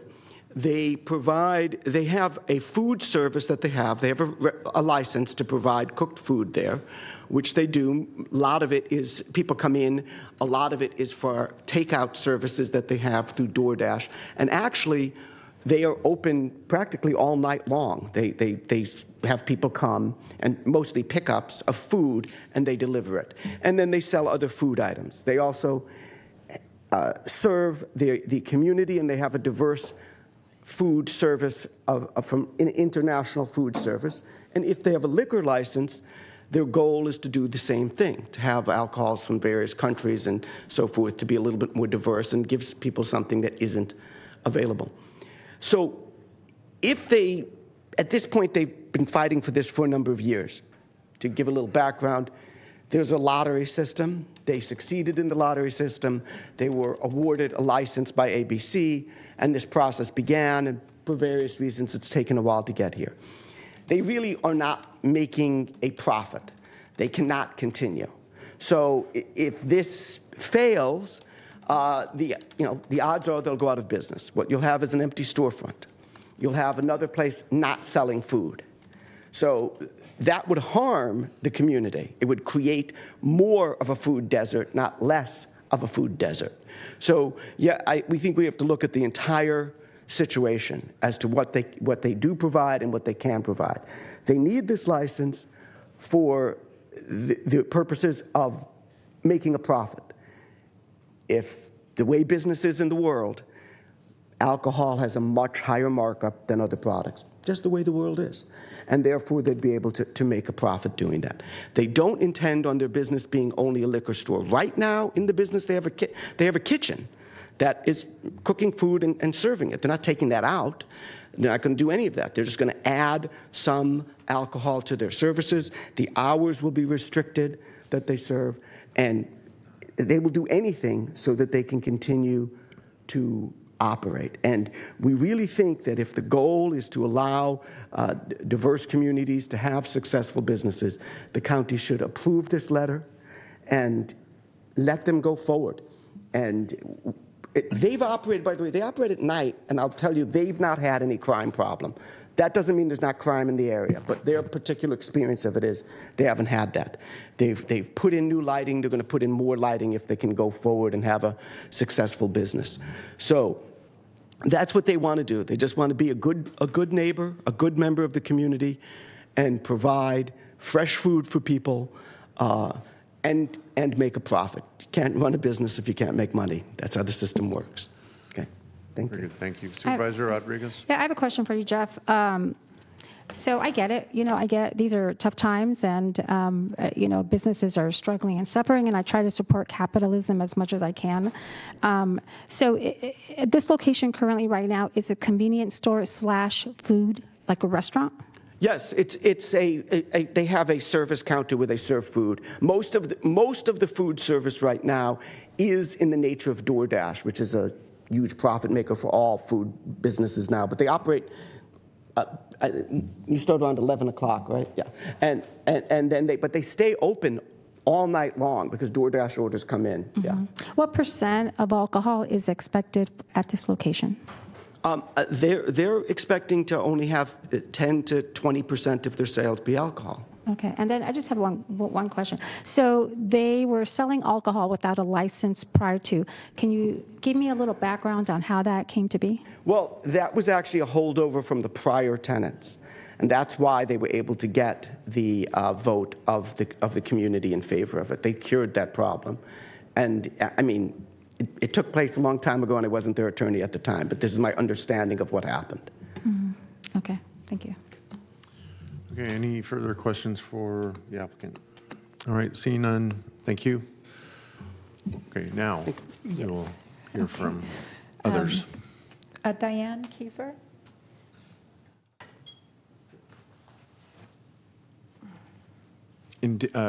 Madam Clerk, did we get a speaker slip for the applicant? No. Okay, so if we could get that, that would be helpful for the record. Members of the board, my name is Diane Kiefer. I am the vice president of the Foothill Neighborhood Association, as well as a founding member of the Foothills recently formed CPAC. It is my contention and my constituents and neighbors that we do not need another facility within our district to sell alcohol to our residents. We already have a high crime rate. We are already inundated with at least minimum that I was able to count last night on short notice, 12 to 15 establishments that sell liquor from beer and wine all the way up to hard liquor, and that includes places like Target and Safeway. And those are all within a 2-mile range of my home, which is right off of Auburn and Garfield. We have a high homeless population, unhoused, if you will.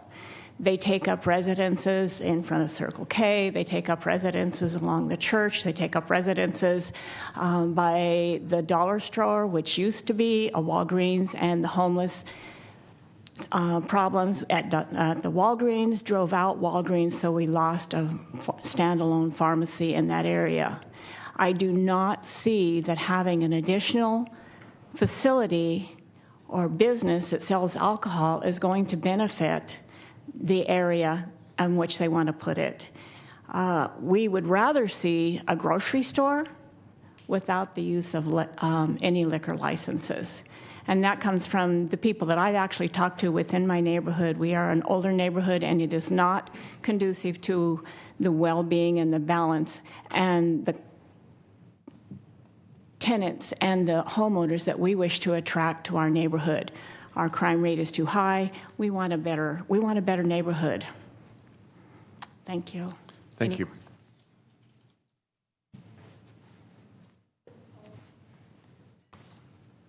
Michael Baker?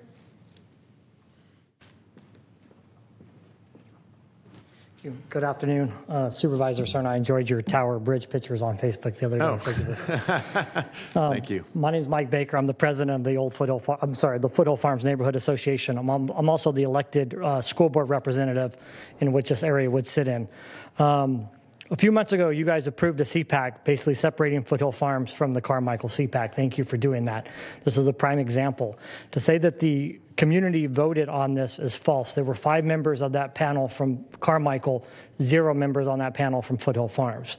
This is a prime example why we came to you and asked you for that separation, and we thank you for that. One of our CPAC representatives, Diane Kiefer, spoke earlier. She agrees. I'm a candidate. I'm going through the process to become the CPAC member. The rest of the Foothill Farms CPAC would oppose this as well. I've spoken to the people that currently sit on the CPAC and the people that are applying to be on the CPAC. We are not against liquor stores. I came up here and spoke on behalf of B Brothers just a few short months ago. They were great neighbors. They were involved in the community. They wanted to be part of it, and they'd proven themselves. So we did end up supporting that. That was something that we don't regret. We have not, as a community, we have not heard from this. They are not involved in our neighborhood. Nobody in our neighborhood knows who they are. We would like someday to get that trust. We'd like to get that respect. Right now it doesn't exist. We would like for you to please follow the sheriff's recommendation and deny this, the planning commission as well, and deny this application. We also would ask that you take in consideration how many stores and venues we have already selling alcohol and liquor in our neighborhood. Thank you. Thank you. Harvinder? Supervisor Rodriguez. This is a question for staff. There's a letter here that states that the Sheriff's Department would support this project if the conditions were met. But I understand the speaker right now just said that the Sheriff's Department opposed it. Can I get clarity on that? Yeah, the sheriff's letter is how you've stated it. They are protesting the PCN unless those conditions are added to the liquor license. But there isn't really a good mechanism in place for staff to confirm that those conditions will be added, because those conditions happen after the PCN is approved, if it is approved. So it's been a little bit difficult to navigate that, but that's what you just said, they're protesting it unless the conditions are added to the liquor license. Okay, so in this case here, if a condition was added to this where should they get their license, and then those conditions are in their license, then it's approved, and if not, then it could be revoked. I'm trying to understand a way that if this got supported to ensure that the Sheriff's Department's conditions got added, is that how it would be, temporary approval until they demonstrated that it was completed? Yeah, we're not involved or consulted when the conditions are put on the ABC license, so it really would be up to the discretion of the applicant and ABC to work that out. And then ABC does reach out to the sheriffs, and sheriffs will provide them the conditions, but it's not guaranteed that those conditions will be added to the license. And there isn't a way for us to condition the PCN to ensure that those conditions would be added. Supervisor Rodriguez, I may add a bit more to what Kimber's already responded. Staff have been engaged with ABC for many, many, many months, in fact, probably years on this particular issue to try to figure out a solution, not just for these types of cases, but generally the PCN process as a whole. And ABC has been reluctant to even confirm on a project-by-project basis whether certain conditions that are requested from the sheriff or others will be added. They simply will not tell us.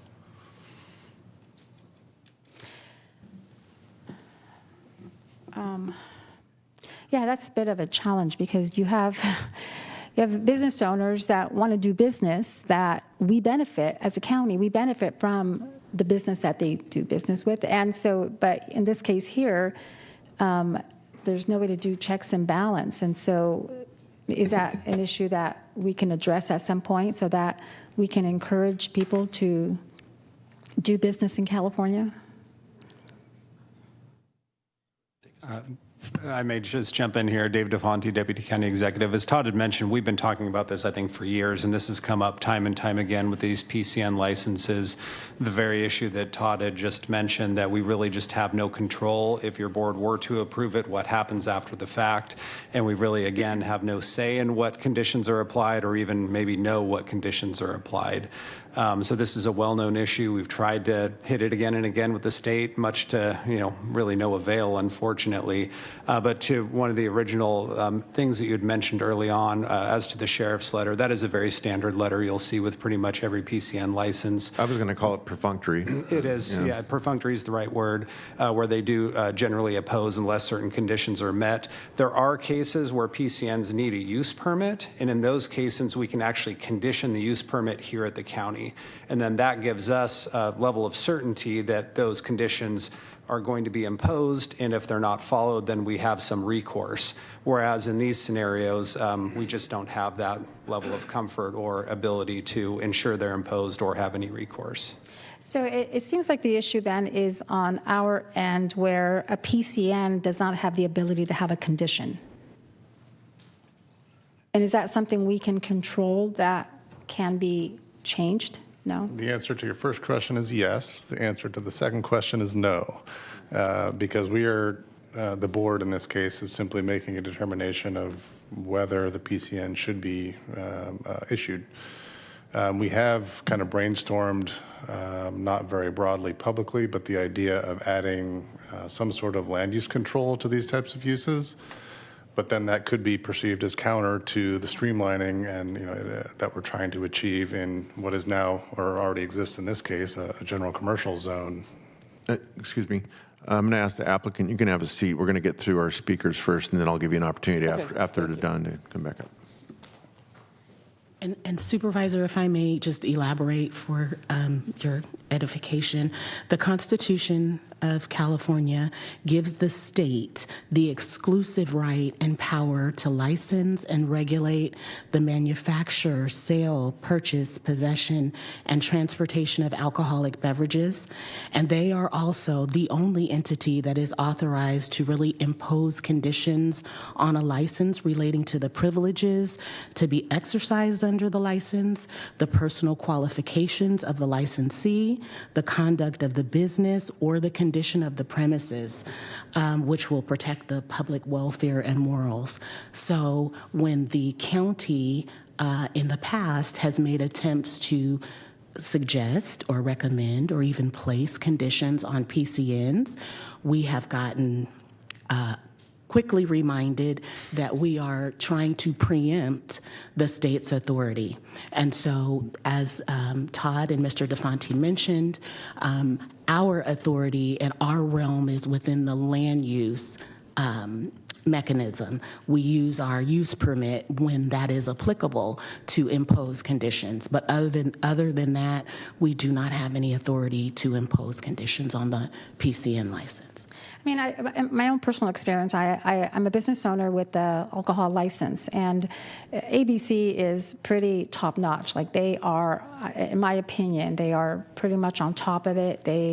I think they do a good job of prevention of minors, accessing alcohol, or businesses that may, oversell to somebody who may be intoxicated. But this one, it brings a challenge, because I want to support a business owner that wants to enhance their business. And here, there's a challenge here, and I don't know what to do here. So, all right, we'll continue. Okay, any further questions? All right, seeing none, Madam Clerk, can we continue with public testimony? Harvinder?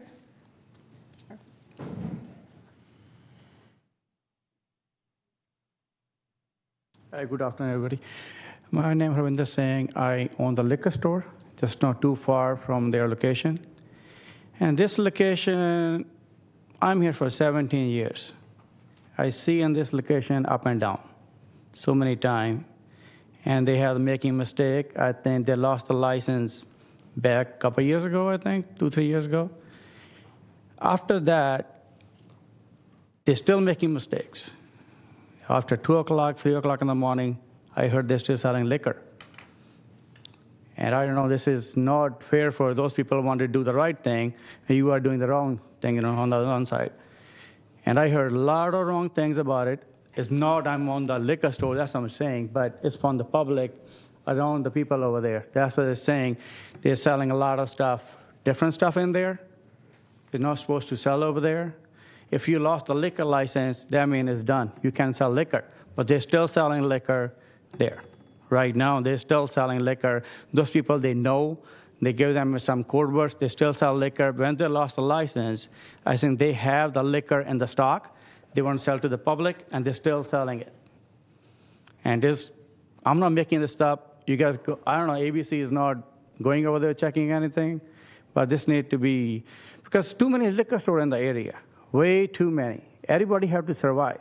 If you're going to open the liquor store every corner, how are people going to survive?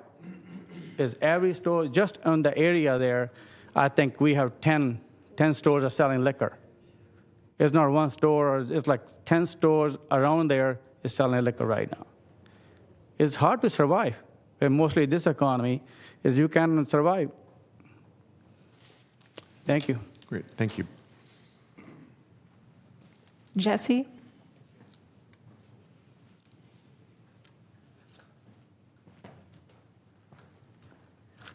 Hi, good evening. My name is Jesse. I'm kind of across the street from this business, and I've been there for almost 17, 18 years as well. I've seen ups and downs as well, as Mike said and Harvinder said.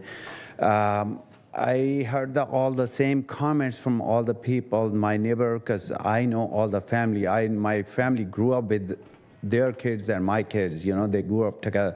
So that place is not safe for the community because they do not care about the IDs. They got no respect for any laws. As I say, they still sell liquor. I know they still sell it to DoorDash or something. People place order, they still sell it to a DoorDash and other business as well. So I do not, as there is 10 liquor store ABC license within 1 mile radius. And I don't think we need more than 10. It's already too many. And I think that's way too many. We don't need it. I respect that if somebody want to expand, that's pretty good. But you got to respect the law too, but they got no respect whatsoever for any. They just want the money. That's what they're after, just money. They don't care about the law after 2 or any age or anything else. Thank you. Thank you. That concludes your public comments, Mr. Chair. Thank you, Madam Clerk. Again, I'll give the applicant 2 minutes if you want to present any final last words. So to address a point that's been made, if you're familiar with the ABC process, we have signed, and we presented that to the board, I hope you guys all have that we have signed the petition for conditional license, which includes all of the Sheriff's Department's conditions. So hopefully you have a copy of that. So the only license we could get has those conditions on it. Once you apply for a petition for a conditional license, they're on there. You can't even try to get them off for a year. There's also been some mention, obviously, by people who are competing, neither of whom I have to note said that they have a restaurant or that they sell food or that they do anything else other than sell liquor, unlike this business, which has operated now for over 3.5 years, selling food. The allegations that they're currently, it's ridiculous hearsay. If that had happened, I think we'd know about it. And it never has happened. They would never do that. They've been following the law and doing everything they can to be a good, respectful member of the community and have a successful business, and that's what they want to continue to do. So I emphasize again, the conditions the Sheriff's Department seeks are on the license, and they will be on the license. That's what we're applying for right now because we petitioned for a conditional license. As people have explained, the system does not actually allow the ABC to send a copy of the petition for the conditional license because essentially it's a part of a settlement negotiations of the case. Until a license is granted, it doesn't exist. So, but when it is granted, it will have these conditions on it. There's no question about it. So I hope that answers that question. Great. Okay. Thank you. Thank you. Okay, Supervisor Desmond. Thank you, Mr. Chair. Appreciate the conversation, and I thank everybody for turning out today to testify on this matter. Also appreciate county staff kind of rehashing that issue with the conditions, which it seems like we do every time a new PCN comes up here to the board. And I also appreciate, Mr. Baker, you bringing up that this was part of the impetus for creating that new Foothill Farms CPAC, because there was a lot of fallout about this after the CPAC recommended approval, and it was all by members who don't live anywhere near that area and don't, I think, have a sensitivity to the Foothill Farms community. So appreciate you bringing that up, and I too am very grateful that we approved the creation of that new CPAC. I am, Mr. Chair, I am going to support staff's recommendation to deny the PCN. I think that the burden is on the applicant to establish that this is necessary in the interest of a public convenience and necessity. I don't see that. I really, when you look at they're double the baseline in the census tract and 16 off-site sales licenses within a mile. This is an area I'm extremely familiar with. There are very, very challenging public safety issues in this area. It is well oversaturated in close proximity to sensitive uses, and it's an environmental justice community to boot. So for that reason, I recommend approving staff's recommendation and denying the PCN request. I'll go ahead and second the motion. And just to clarify, yes is that we approve the denial, and a no is, okay, yeah, all right. Please vote. Yeah. Unanimous vote with those members present. All right, very good. Thank you to all the speakers. Item 55, this is the Zacharias Ranch Mitigation Bank, a board review for rescinding existing Williamson Act contract 74AP035 and simultaneously entering into a new open space easement agreement pursuant to the Williamson Act for a floodplain tidal marsh mitigation bank consisting of approximately 580 acres, and this is located in the Delta community. The environmental determination is exempt. Good afternoon, Leanne. Good afternoon. I'm Leanne Mueller with Planning and Environmental Review, and this project before you is the Zacharias Ranch Mitigation Bank. So the location of the subject properties is about 1,700 feet south of Lambert Road and to the north of Twin Cities Road. It is also adjacent to the Snodgrass Slough in the Delta community.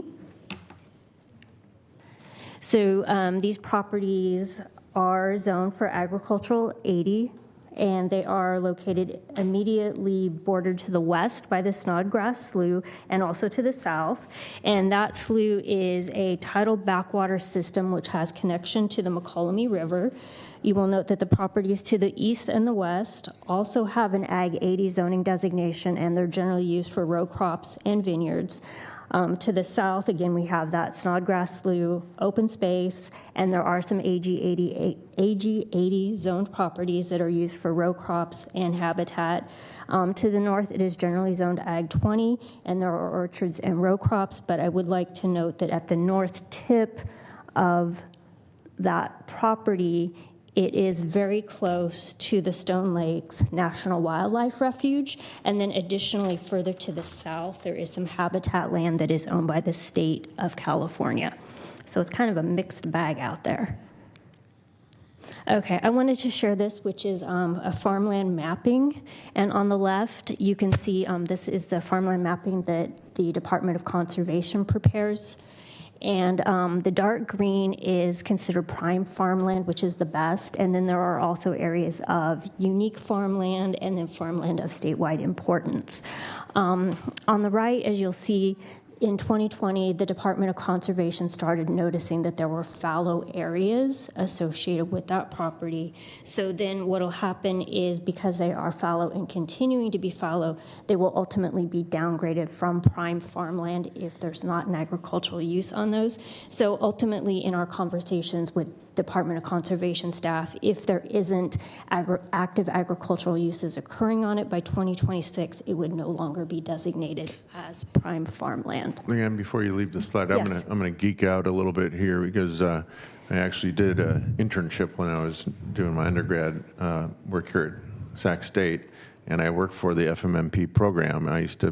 Worked on the early GIS programming for these types of maps. Are these still updated every 2 years?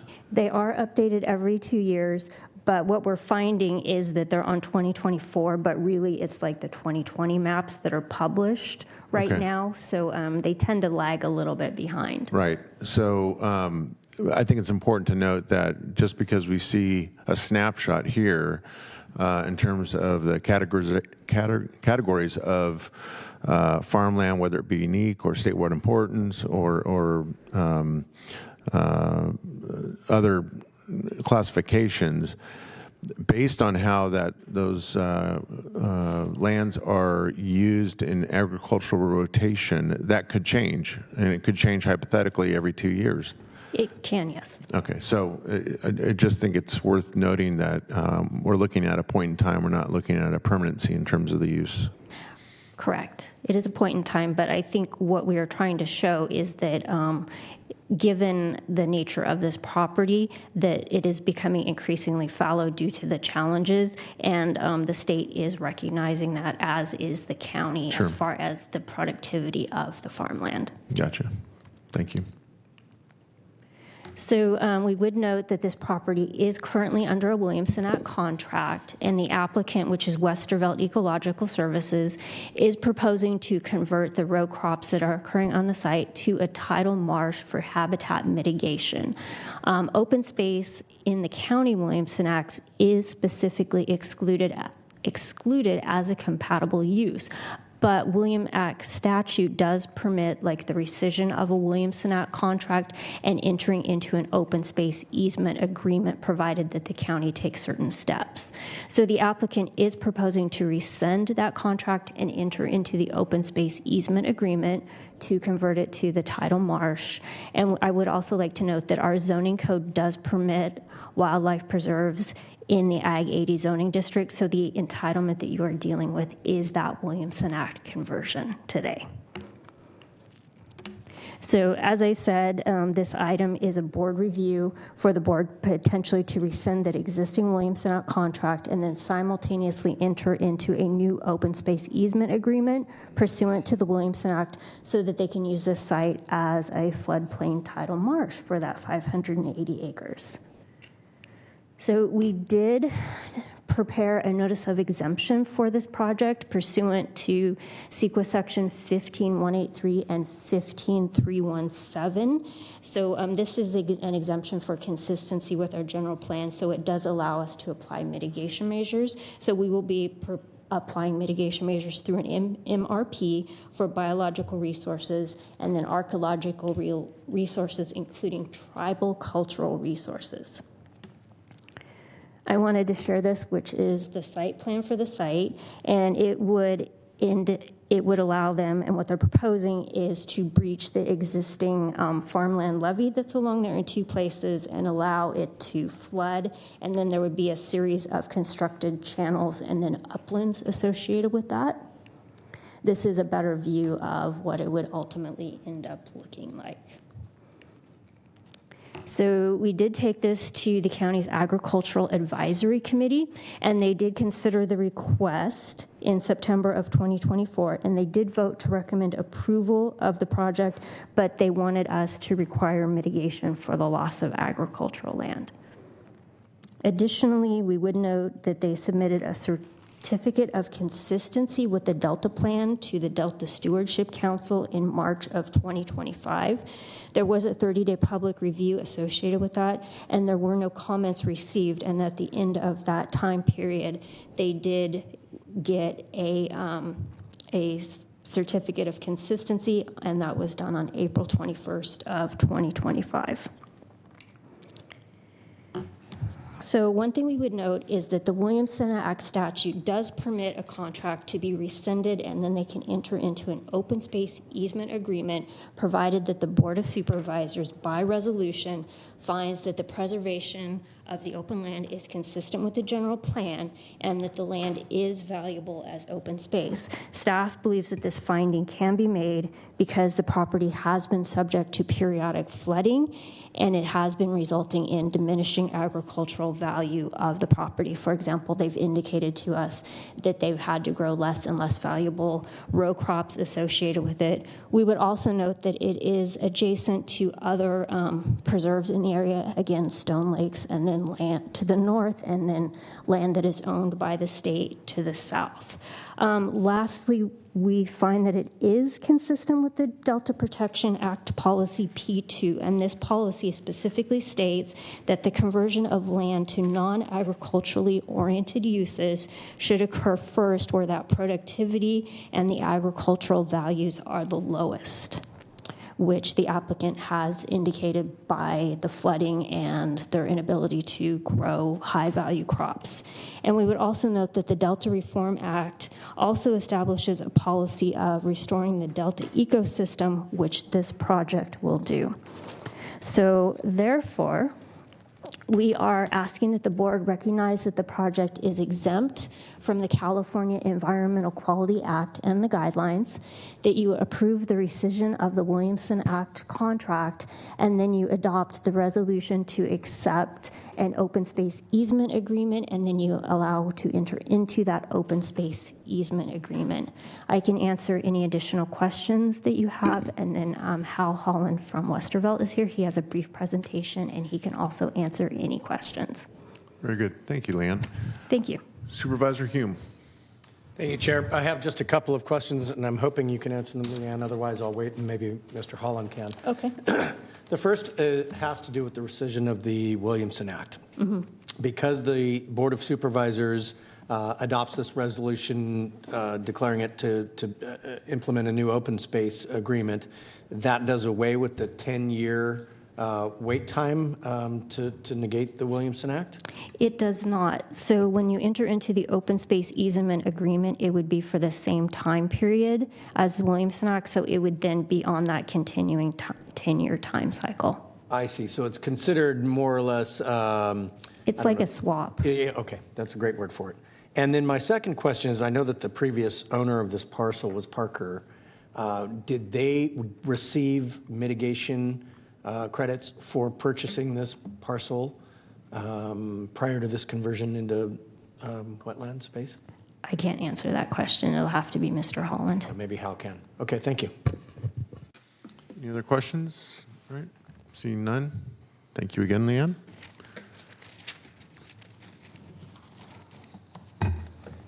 And presentation number 2, you're on deck here.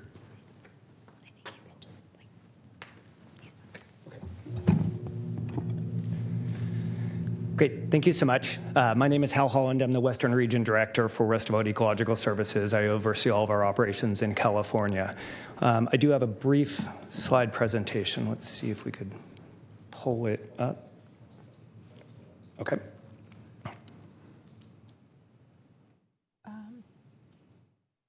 Let me see if they have it back there. I didn't have a note for 2 presentations. Did you send that to us? Yes. I hear a lot of voices in the back. Okay. Yes, staff did send that over once we received it, which was this morning. Okay, let me just make sure it was sent over to Metro Cable. I'm asking my staff if they can look into it just to make sure that it was sent over. It has. Yeah. I could pretend Right. I am Zacharias. If need be, I don't want to waste your time, and I'd be happy to proceed without it. It just has some very good visuals, which help provide some of the context for what I'm saying and elaborates a little bit more on what Leanne was speaking about. So if it happens to show up in my presentation, great. If not, happy to cover it. So thank you very much for this opportunity to talk about the Zacharias Ranch. I'd also like to thank the planning staff, which we've worked extensively with on this project. Maybe to begin, I'll answer Supervisor Hume's question. The Parkers, our understanding is they bought the land purely as something that they enjoyed for going for walks on and enjoyed having a space in South Sacramento, and it happened to have an agricultural component to it, but there was no mitigation or other values, no conservation dollars or anything was associated with that acquisition, and that's something that the resource agencies look very diligently into on any project that's going to go forward. So let me start just very briefly giving you some background on Westerveld Ecological Services. Great, thank you so much. So Westerveld Ecological Services has been around for just short of 2 decades. We began in 2006, and we're headquartered here in Sacramento, although we do operate in 15 states. And in the past nearly 2 decades, we've conserved nearly 20,000 acres in California. And we're landowners first. Our key objective is to acquire lands where we can do conservation and restoration, and we really feel that we're part of the community. It's essential for us to get to know our neighbors and ensure that our projects fit in within the community. And we will also partner with other landowners when they feel like they've got a vested interest in retaining their property for future generations. Our staff includes ecologists, landscape architects, land stewards, and they really help guide the design and the long-term protection of our sites. And our mission is to secure sites that are going to provide lasting ecological value in different geographic regions throughout the state and the nation. Next slide. Oh, I could do it from here, correct.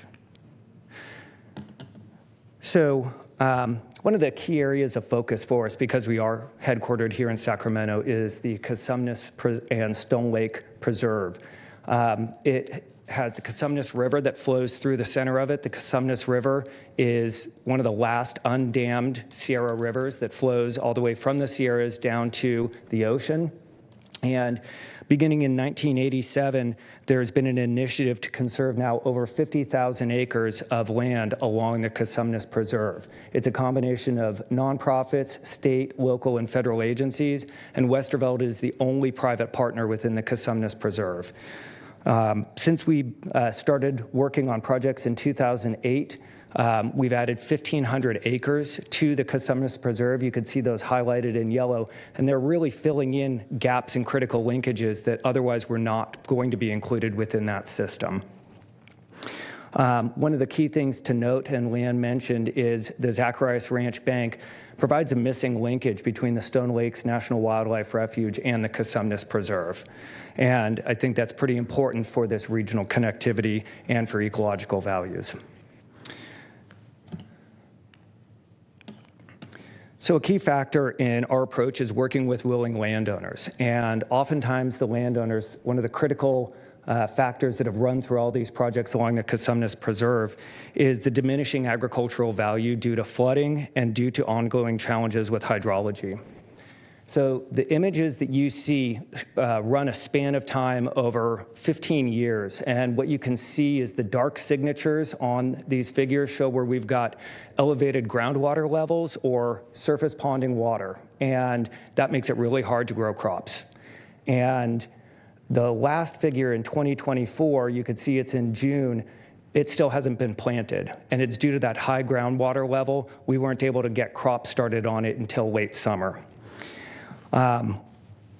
This high groundwater level, coupled with earlier rains that have been occurring, if you remember the big rains we had in October just 2 years ago, have significantly affected the ability to both plant and harvest crops. We've only had 2 harvests in the past 5 years, and of those, less than 50% of the site was actually producing viable crops. We've tried a range of different crops, including melons, tomatoes, corn, safflower, and milo, and most of those crops didn't come to fruition.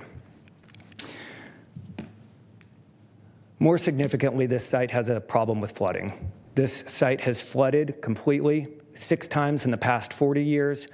Of that, 4 times have been in the past 20 years. And recently, most recently, in late 2022, 23. And this site would still be underwater if Westervelt had not put nearly $1 million into fixing the farm berm and then pumping the site out. This site is well below tidal level. It's subtidal, and with some of the areas 4 feet below high tide in Snodgrass Slough. And so this really is of very little agricultural value at this point, but it has a potential for very high ecological value, and our objective is to do a controlled transition. If this were to be left in its flooded state, it would have no vegetation because you wouldn't get tules or anything coming up from those deep waters other than invasive plants, and it would have significant wind fetch, which would begin to erode the adjacent railroad berm and affect Reclamation District 1002. So Leanne gave you the design figure. This is the landscape architect's rendering of what would be developed on site. The objective is to do, as I mentioned, a controlled transition whereby we're going to be building berms and benches across the site. We'll be planting these with tules, and we've worked extensively with the local tribe Wilton Rancheria to get their advice, their traditional ecological knowledge as to what would be appropriate to plant on site. And the goal is to get those plants established over a year and then to breach the site. And with that, we're not only going to be increasing substantially the ecological value on the site. This is recognized as an essential fish habitat for steelhead by NOAA Fisheries, but it's also one of the first wetlands mitigation banks that's been developed in the Delta in more than a decade. And projects like this provide significant environmental offsets for projects including Delta subventions projects, which help protect the levees, and our projects have provided offsets for numerous county projects occurring throughout the region. So we believe that this is the right project in the right location, and by implementing this, it's going to be a long-term lasting benefit to the county and to the region, not only through the conversion and the recording of an open space easement, but also as a mitigation bank, it's going to provide long-term funding for stewardship in perpetuity. And with that, I'll answer any questions from the supervisors. Very good. Thank you. Any questions for the presenter? All right, seeing none. Thank you. Thank you. Madam Clerk, do we have any further public testimony? We do. We have one person, Gurneel.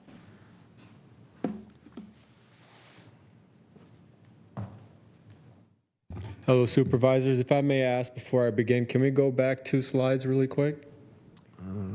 Try. You see that little clicker there? The Oh. mouse clicker? Yeah. I think if you hit that, it'll. So my name's Granil Beaupry from Beaupry Farms, and I wanted to express from my family our full support for this project. As you can see, our farm is right there to the west where there's some ponding that's going on the north side of our field. And we've installed infrastructure to pump it out. We have the pumps to move it, the pipeline to move it, but nowhere to move the water to. That's why we're supporting this project, is because we're hoping that this could be an outlet to where we can move our water and continue the productivity of our farm. I know one of the other farmers on the east side of this project, they've gone through much more flooding than we have, and I've seen them lose their tomato crops. We lost our tomato crops once, and this has been a pretty big relief that we're looking that, hey, maybe this could be the flood control project that we need to continue our farming operations. So I really wanted to come here today and urge the Board of Supervisors to support this project. It's great land. It's good clay. We can produce a lot of good crops there, and you see there's more infrastructure up to the north for storage. So it's a very critical area for our local ag, and I really hope that we can all come together and make this project a reality so we can continue the viability of the surrounding farms in that area. So thank you so much. Thank you. Sounds like everyone's kind of both blessed and cursed out there with great soils, but too much water in the wrong places. So. Okay, that concludes our public testimony? Yes, it does. All right, very good. Supervisor Hume. Thank you, Chair. Thank you very much for those comments, because obviously one of the considerations of this that we're considering at the Delta Protection Commission is the impact that restoration projects have not only on the viability of other farmland, but also on the reclamation districts and paying for the common maintenance of reclamation, private agricultural levies. But I think one of the things that stands out for this piece, to me, is the gap that it fills between the Stone Lakes Preserve and the Cosumnes River Preserve in creating a contiguous habitat corridor. But in addition to that, it creates a nursery, fishery area for salmonids and delta smelt and other things. And so I think that we have to find that balance where we hold up and value agricultural as it persists and protect those lands, but that we do so with the mindset of not only the economic viability for the continuing ag, but also the ecological viability of ways that this is providing that relief valve that was just talked about for high water events. So I am in support of this, and I would move a staff's recommendation. I assume I can encompass all three motions in one, so I would move all three of staff's recommendations. Second. All right, we have a motion and a second. Please vote. Sorry about that. I hit the wrong button. Oh, please vote again. Vote again, please. Unanimous vote with those members present. Very good. Thank you. I was going to be disappointed if we didn't hear the word salmonid in the so. Okay, Madam Clerk. Now we're on to county executive comments. Very good. Thank you, Supervisors. Metro Cable could throw up a picture for me. That would be great. While they're doing that, I just want to take a moment to celebrate and congratulate our Wellness Without Walls, our W3 as we call it, for their collaboration between primary health, behavioral health, and our heart teams for delivering some vital services to people experiencing homelessness and housing instability. As you may know, and I think you all know, and I'm also a fan of RVs, so so we know. So I spent a lot of time in them, and I had a chance to tour that one, and it was great. But as you know, we've announced a new service expanding the W3 mobile health clinic, or mobile health program. We are now expanding into not only include clinical health services, but also behavioral health services. So now we have both those that cover mental health and substance health for those people experiencing homelessness. With this new service that we've added to this Wellness Without Walls, we are pretty close to delivering full person care. Some of the services that we provide include preventative health care. We provide some chronic disease management. We also provide some urgent care. We provide assistance in obtaining health care coverage, some mental health, and now adding mental health and substance counseling, STI testing and prevention services, and also HIV test treatment and care. So just to take a second and congratulate them, it's a great collaboration between the behavioral health and the clinical health side of things. And just so you know, just today they were at Howe Avenue Access on the American River Parkway on La Riviera. Friday they will be at Florida Safe Stay. The following Friday they alternate back and forth. They also go to 3900 Roseville Road, which is the city's safe stay, if you will. So they are also providing services equally, not only in the unincorporated county, but also in the city of Sacramento. And it goes to, again, item number 9 that Supervisor Hume brought up earlier. The county does so much in these areas to provide, in that particular case, behavioral health services to kids, but also we do so many things and it goes so unnoticed. But we have a fantastic team out there still going strong and delivering great services out there. And I congratulate them and thank the board for their support. Very good. Thank you, Mr. County Executive. Supervisor Rodriguez, we are now on to board comments. Thank you, Chair. I want to congratulate Ernesto Reynoso of Vista del Lago High School in Folsom on his selection to the Junior Team USA for the 2025 Pan Am Bowling Youth Championship in Guatemala City. As one of just 8 athletes chosen by the United States Bowling Congress, Ernesto's back-to-back national titles reflect both his talent and dedication to the sport. We're proud to see a student from our community earning this level of recognition and wish him continued success on the international stage. I also want to express my deepest appreciation to Chief Ken Cusano for his 28 years of service to the city of Folsom, for more than 3 decades in the fire service. His leadership, professionalism, and commitment to public safety have left a lasting mark in our region. From advancing firefighter wellness to modernizing fire stations and expanding critical programs, Chief Cusano always led with integrity and vision. It's been a great honor to work alongside him, and I wish him nothing but the best in this next chapter of life. And that's it. Very good. Thank you. Any other members have comments? If not, I'm going to be a little long-winded. I do have some comments here. So I guess I'll start with heavy and then try and progress to light, to end it on a light note. But here's the heavy part. Some may realize that Congresswoman Norma Torres in Los Angeles has recently called on Governor Newsom and state and local law enforcement to have ICE agents identify themselves to local police during what has become unfortunately too common here in the state, at least in my opinion, which are these raids that are really challenging our immigrant and refugee populations. Many times there are suspected non-sworn personnel engaged in these raids. There's some speculation that there's even bounty hunters, and I think we've all witnessed through various media outlets the fact that whomever is involved in these raids, oftentimes they're not identifying themselves, they're not providing names or badge numbers, and oftentimes they're masked. So what I'm intending to do, so in the spirit of being very transparent with my colleagues and with our executive team, I am considering sending a letter of inquiry to both the sheriff and DA as to how they would intend to verify that ICE agents are actually legitimate federal law enforcement officers and not bounty hunters, as well as to ensure that they're not racially profiling and violating persons' constitutional civil rights. I'm also considering introducing a resolution that would urge county law enforcement personnel to request the identification of anyone alleging to be a Homeland Security investigator, Border Patrol, or ICE agent before arrests and detentions are conducted in Sacramento, and to document incidents of noncompliance. I'll just conclude on this subject. I think some may have seen that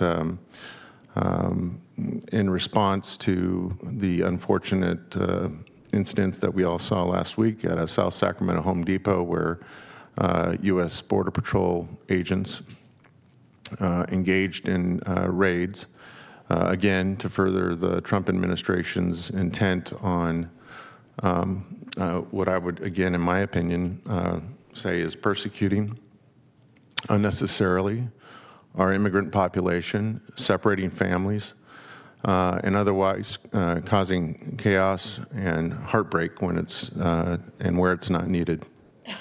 So, in response to that, I've decided to take half of the yearly allocation for TOT for District 1 and to work with the Fuel Network to see that they are the recipient of those funds to provide legal assistance in defense, education, and to ensure that they have what they need to, for instance, offset some of the costs of that volunteers encounter in performing some of this work.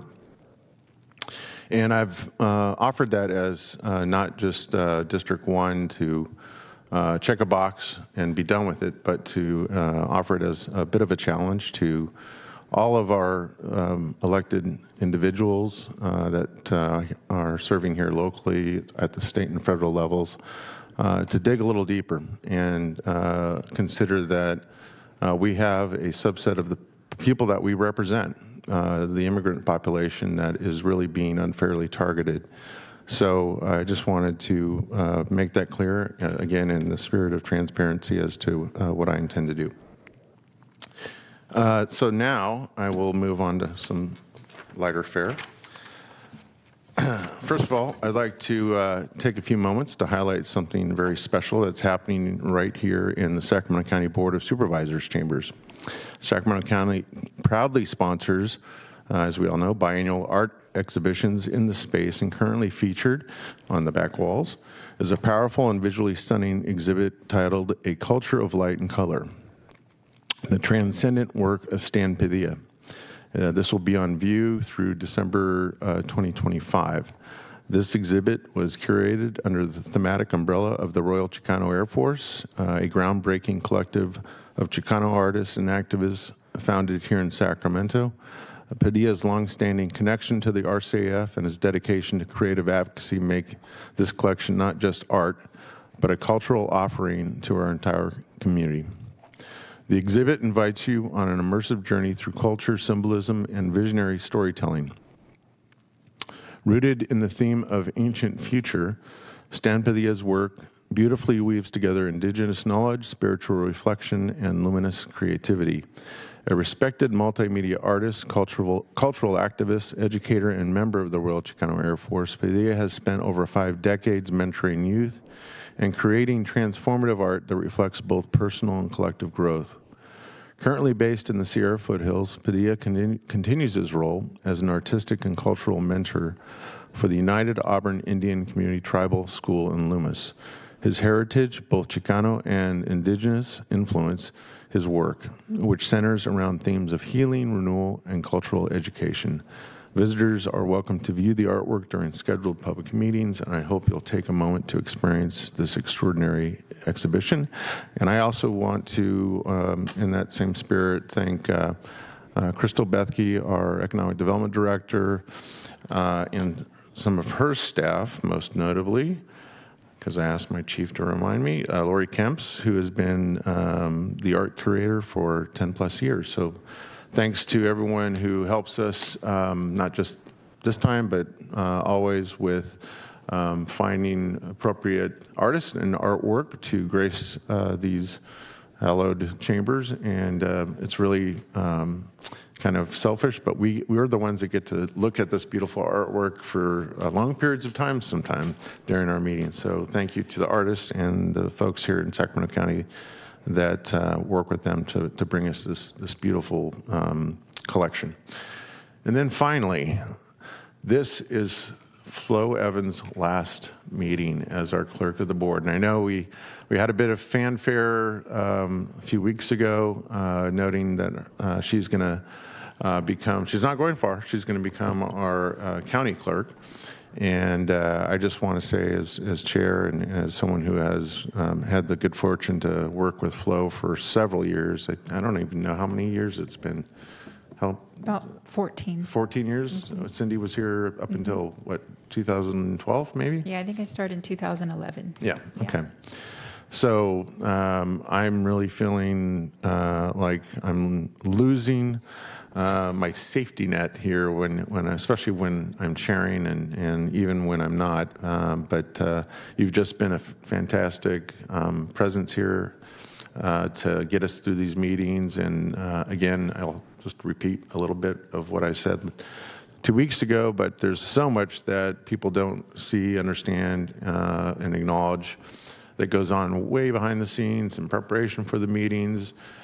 We have our staff, great staff, your staff at the back of the room that are always flanking you and helping us to make sure that we get through these meetings and we don't skip a beat, that we're getting public testimony when we need it, and that we're putting things on the record the way they have to be. So I just want to, again, wish you a very fond and loving departure. But again, you're not going far, and you've just done a wonderful job. Thank you, Flo. Thank you so much. Yeah.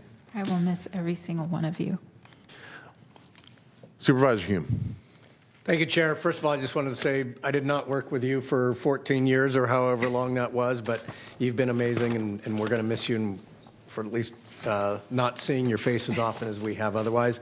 And then I just wanted to say that Sunday is the pear fair. Anybody wants to come down to the Pear Delta, fair. experience a little bit of Delta agriculture. The pears are responsible for $50+ million in revenue or in product revenue for the county. So come on down, have a piece of pie.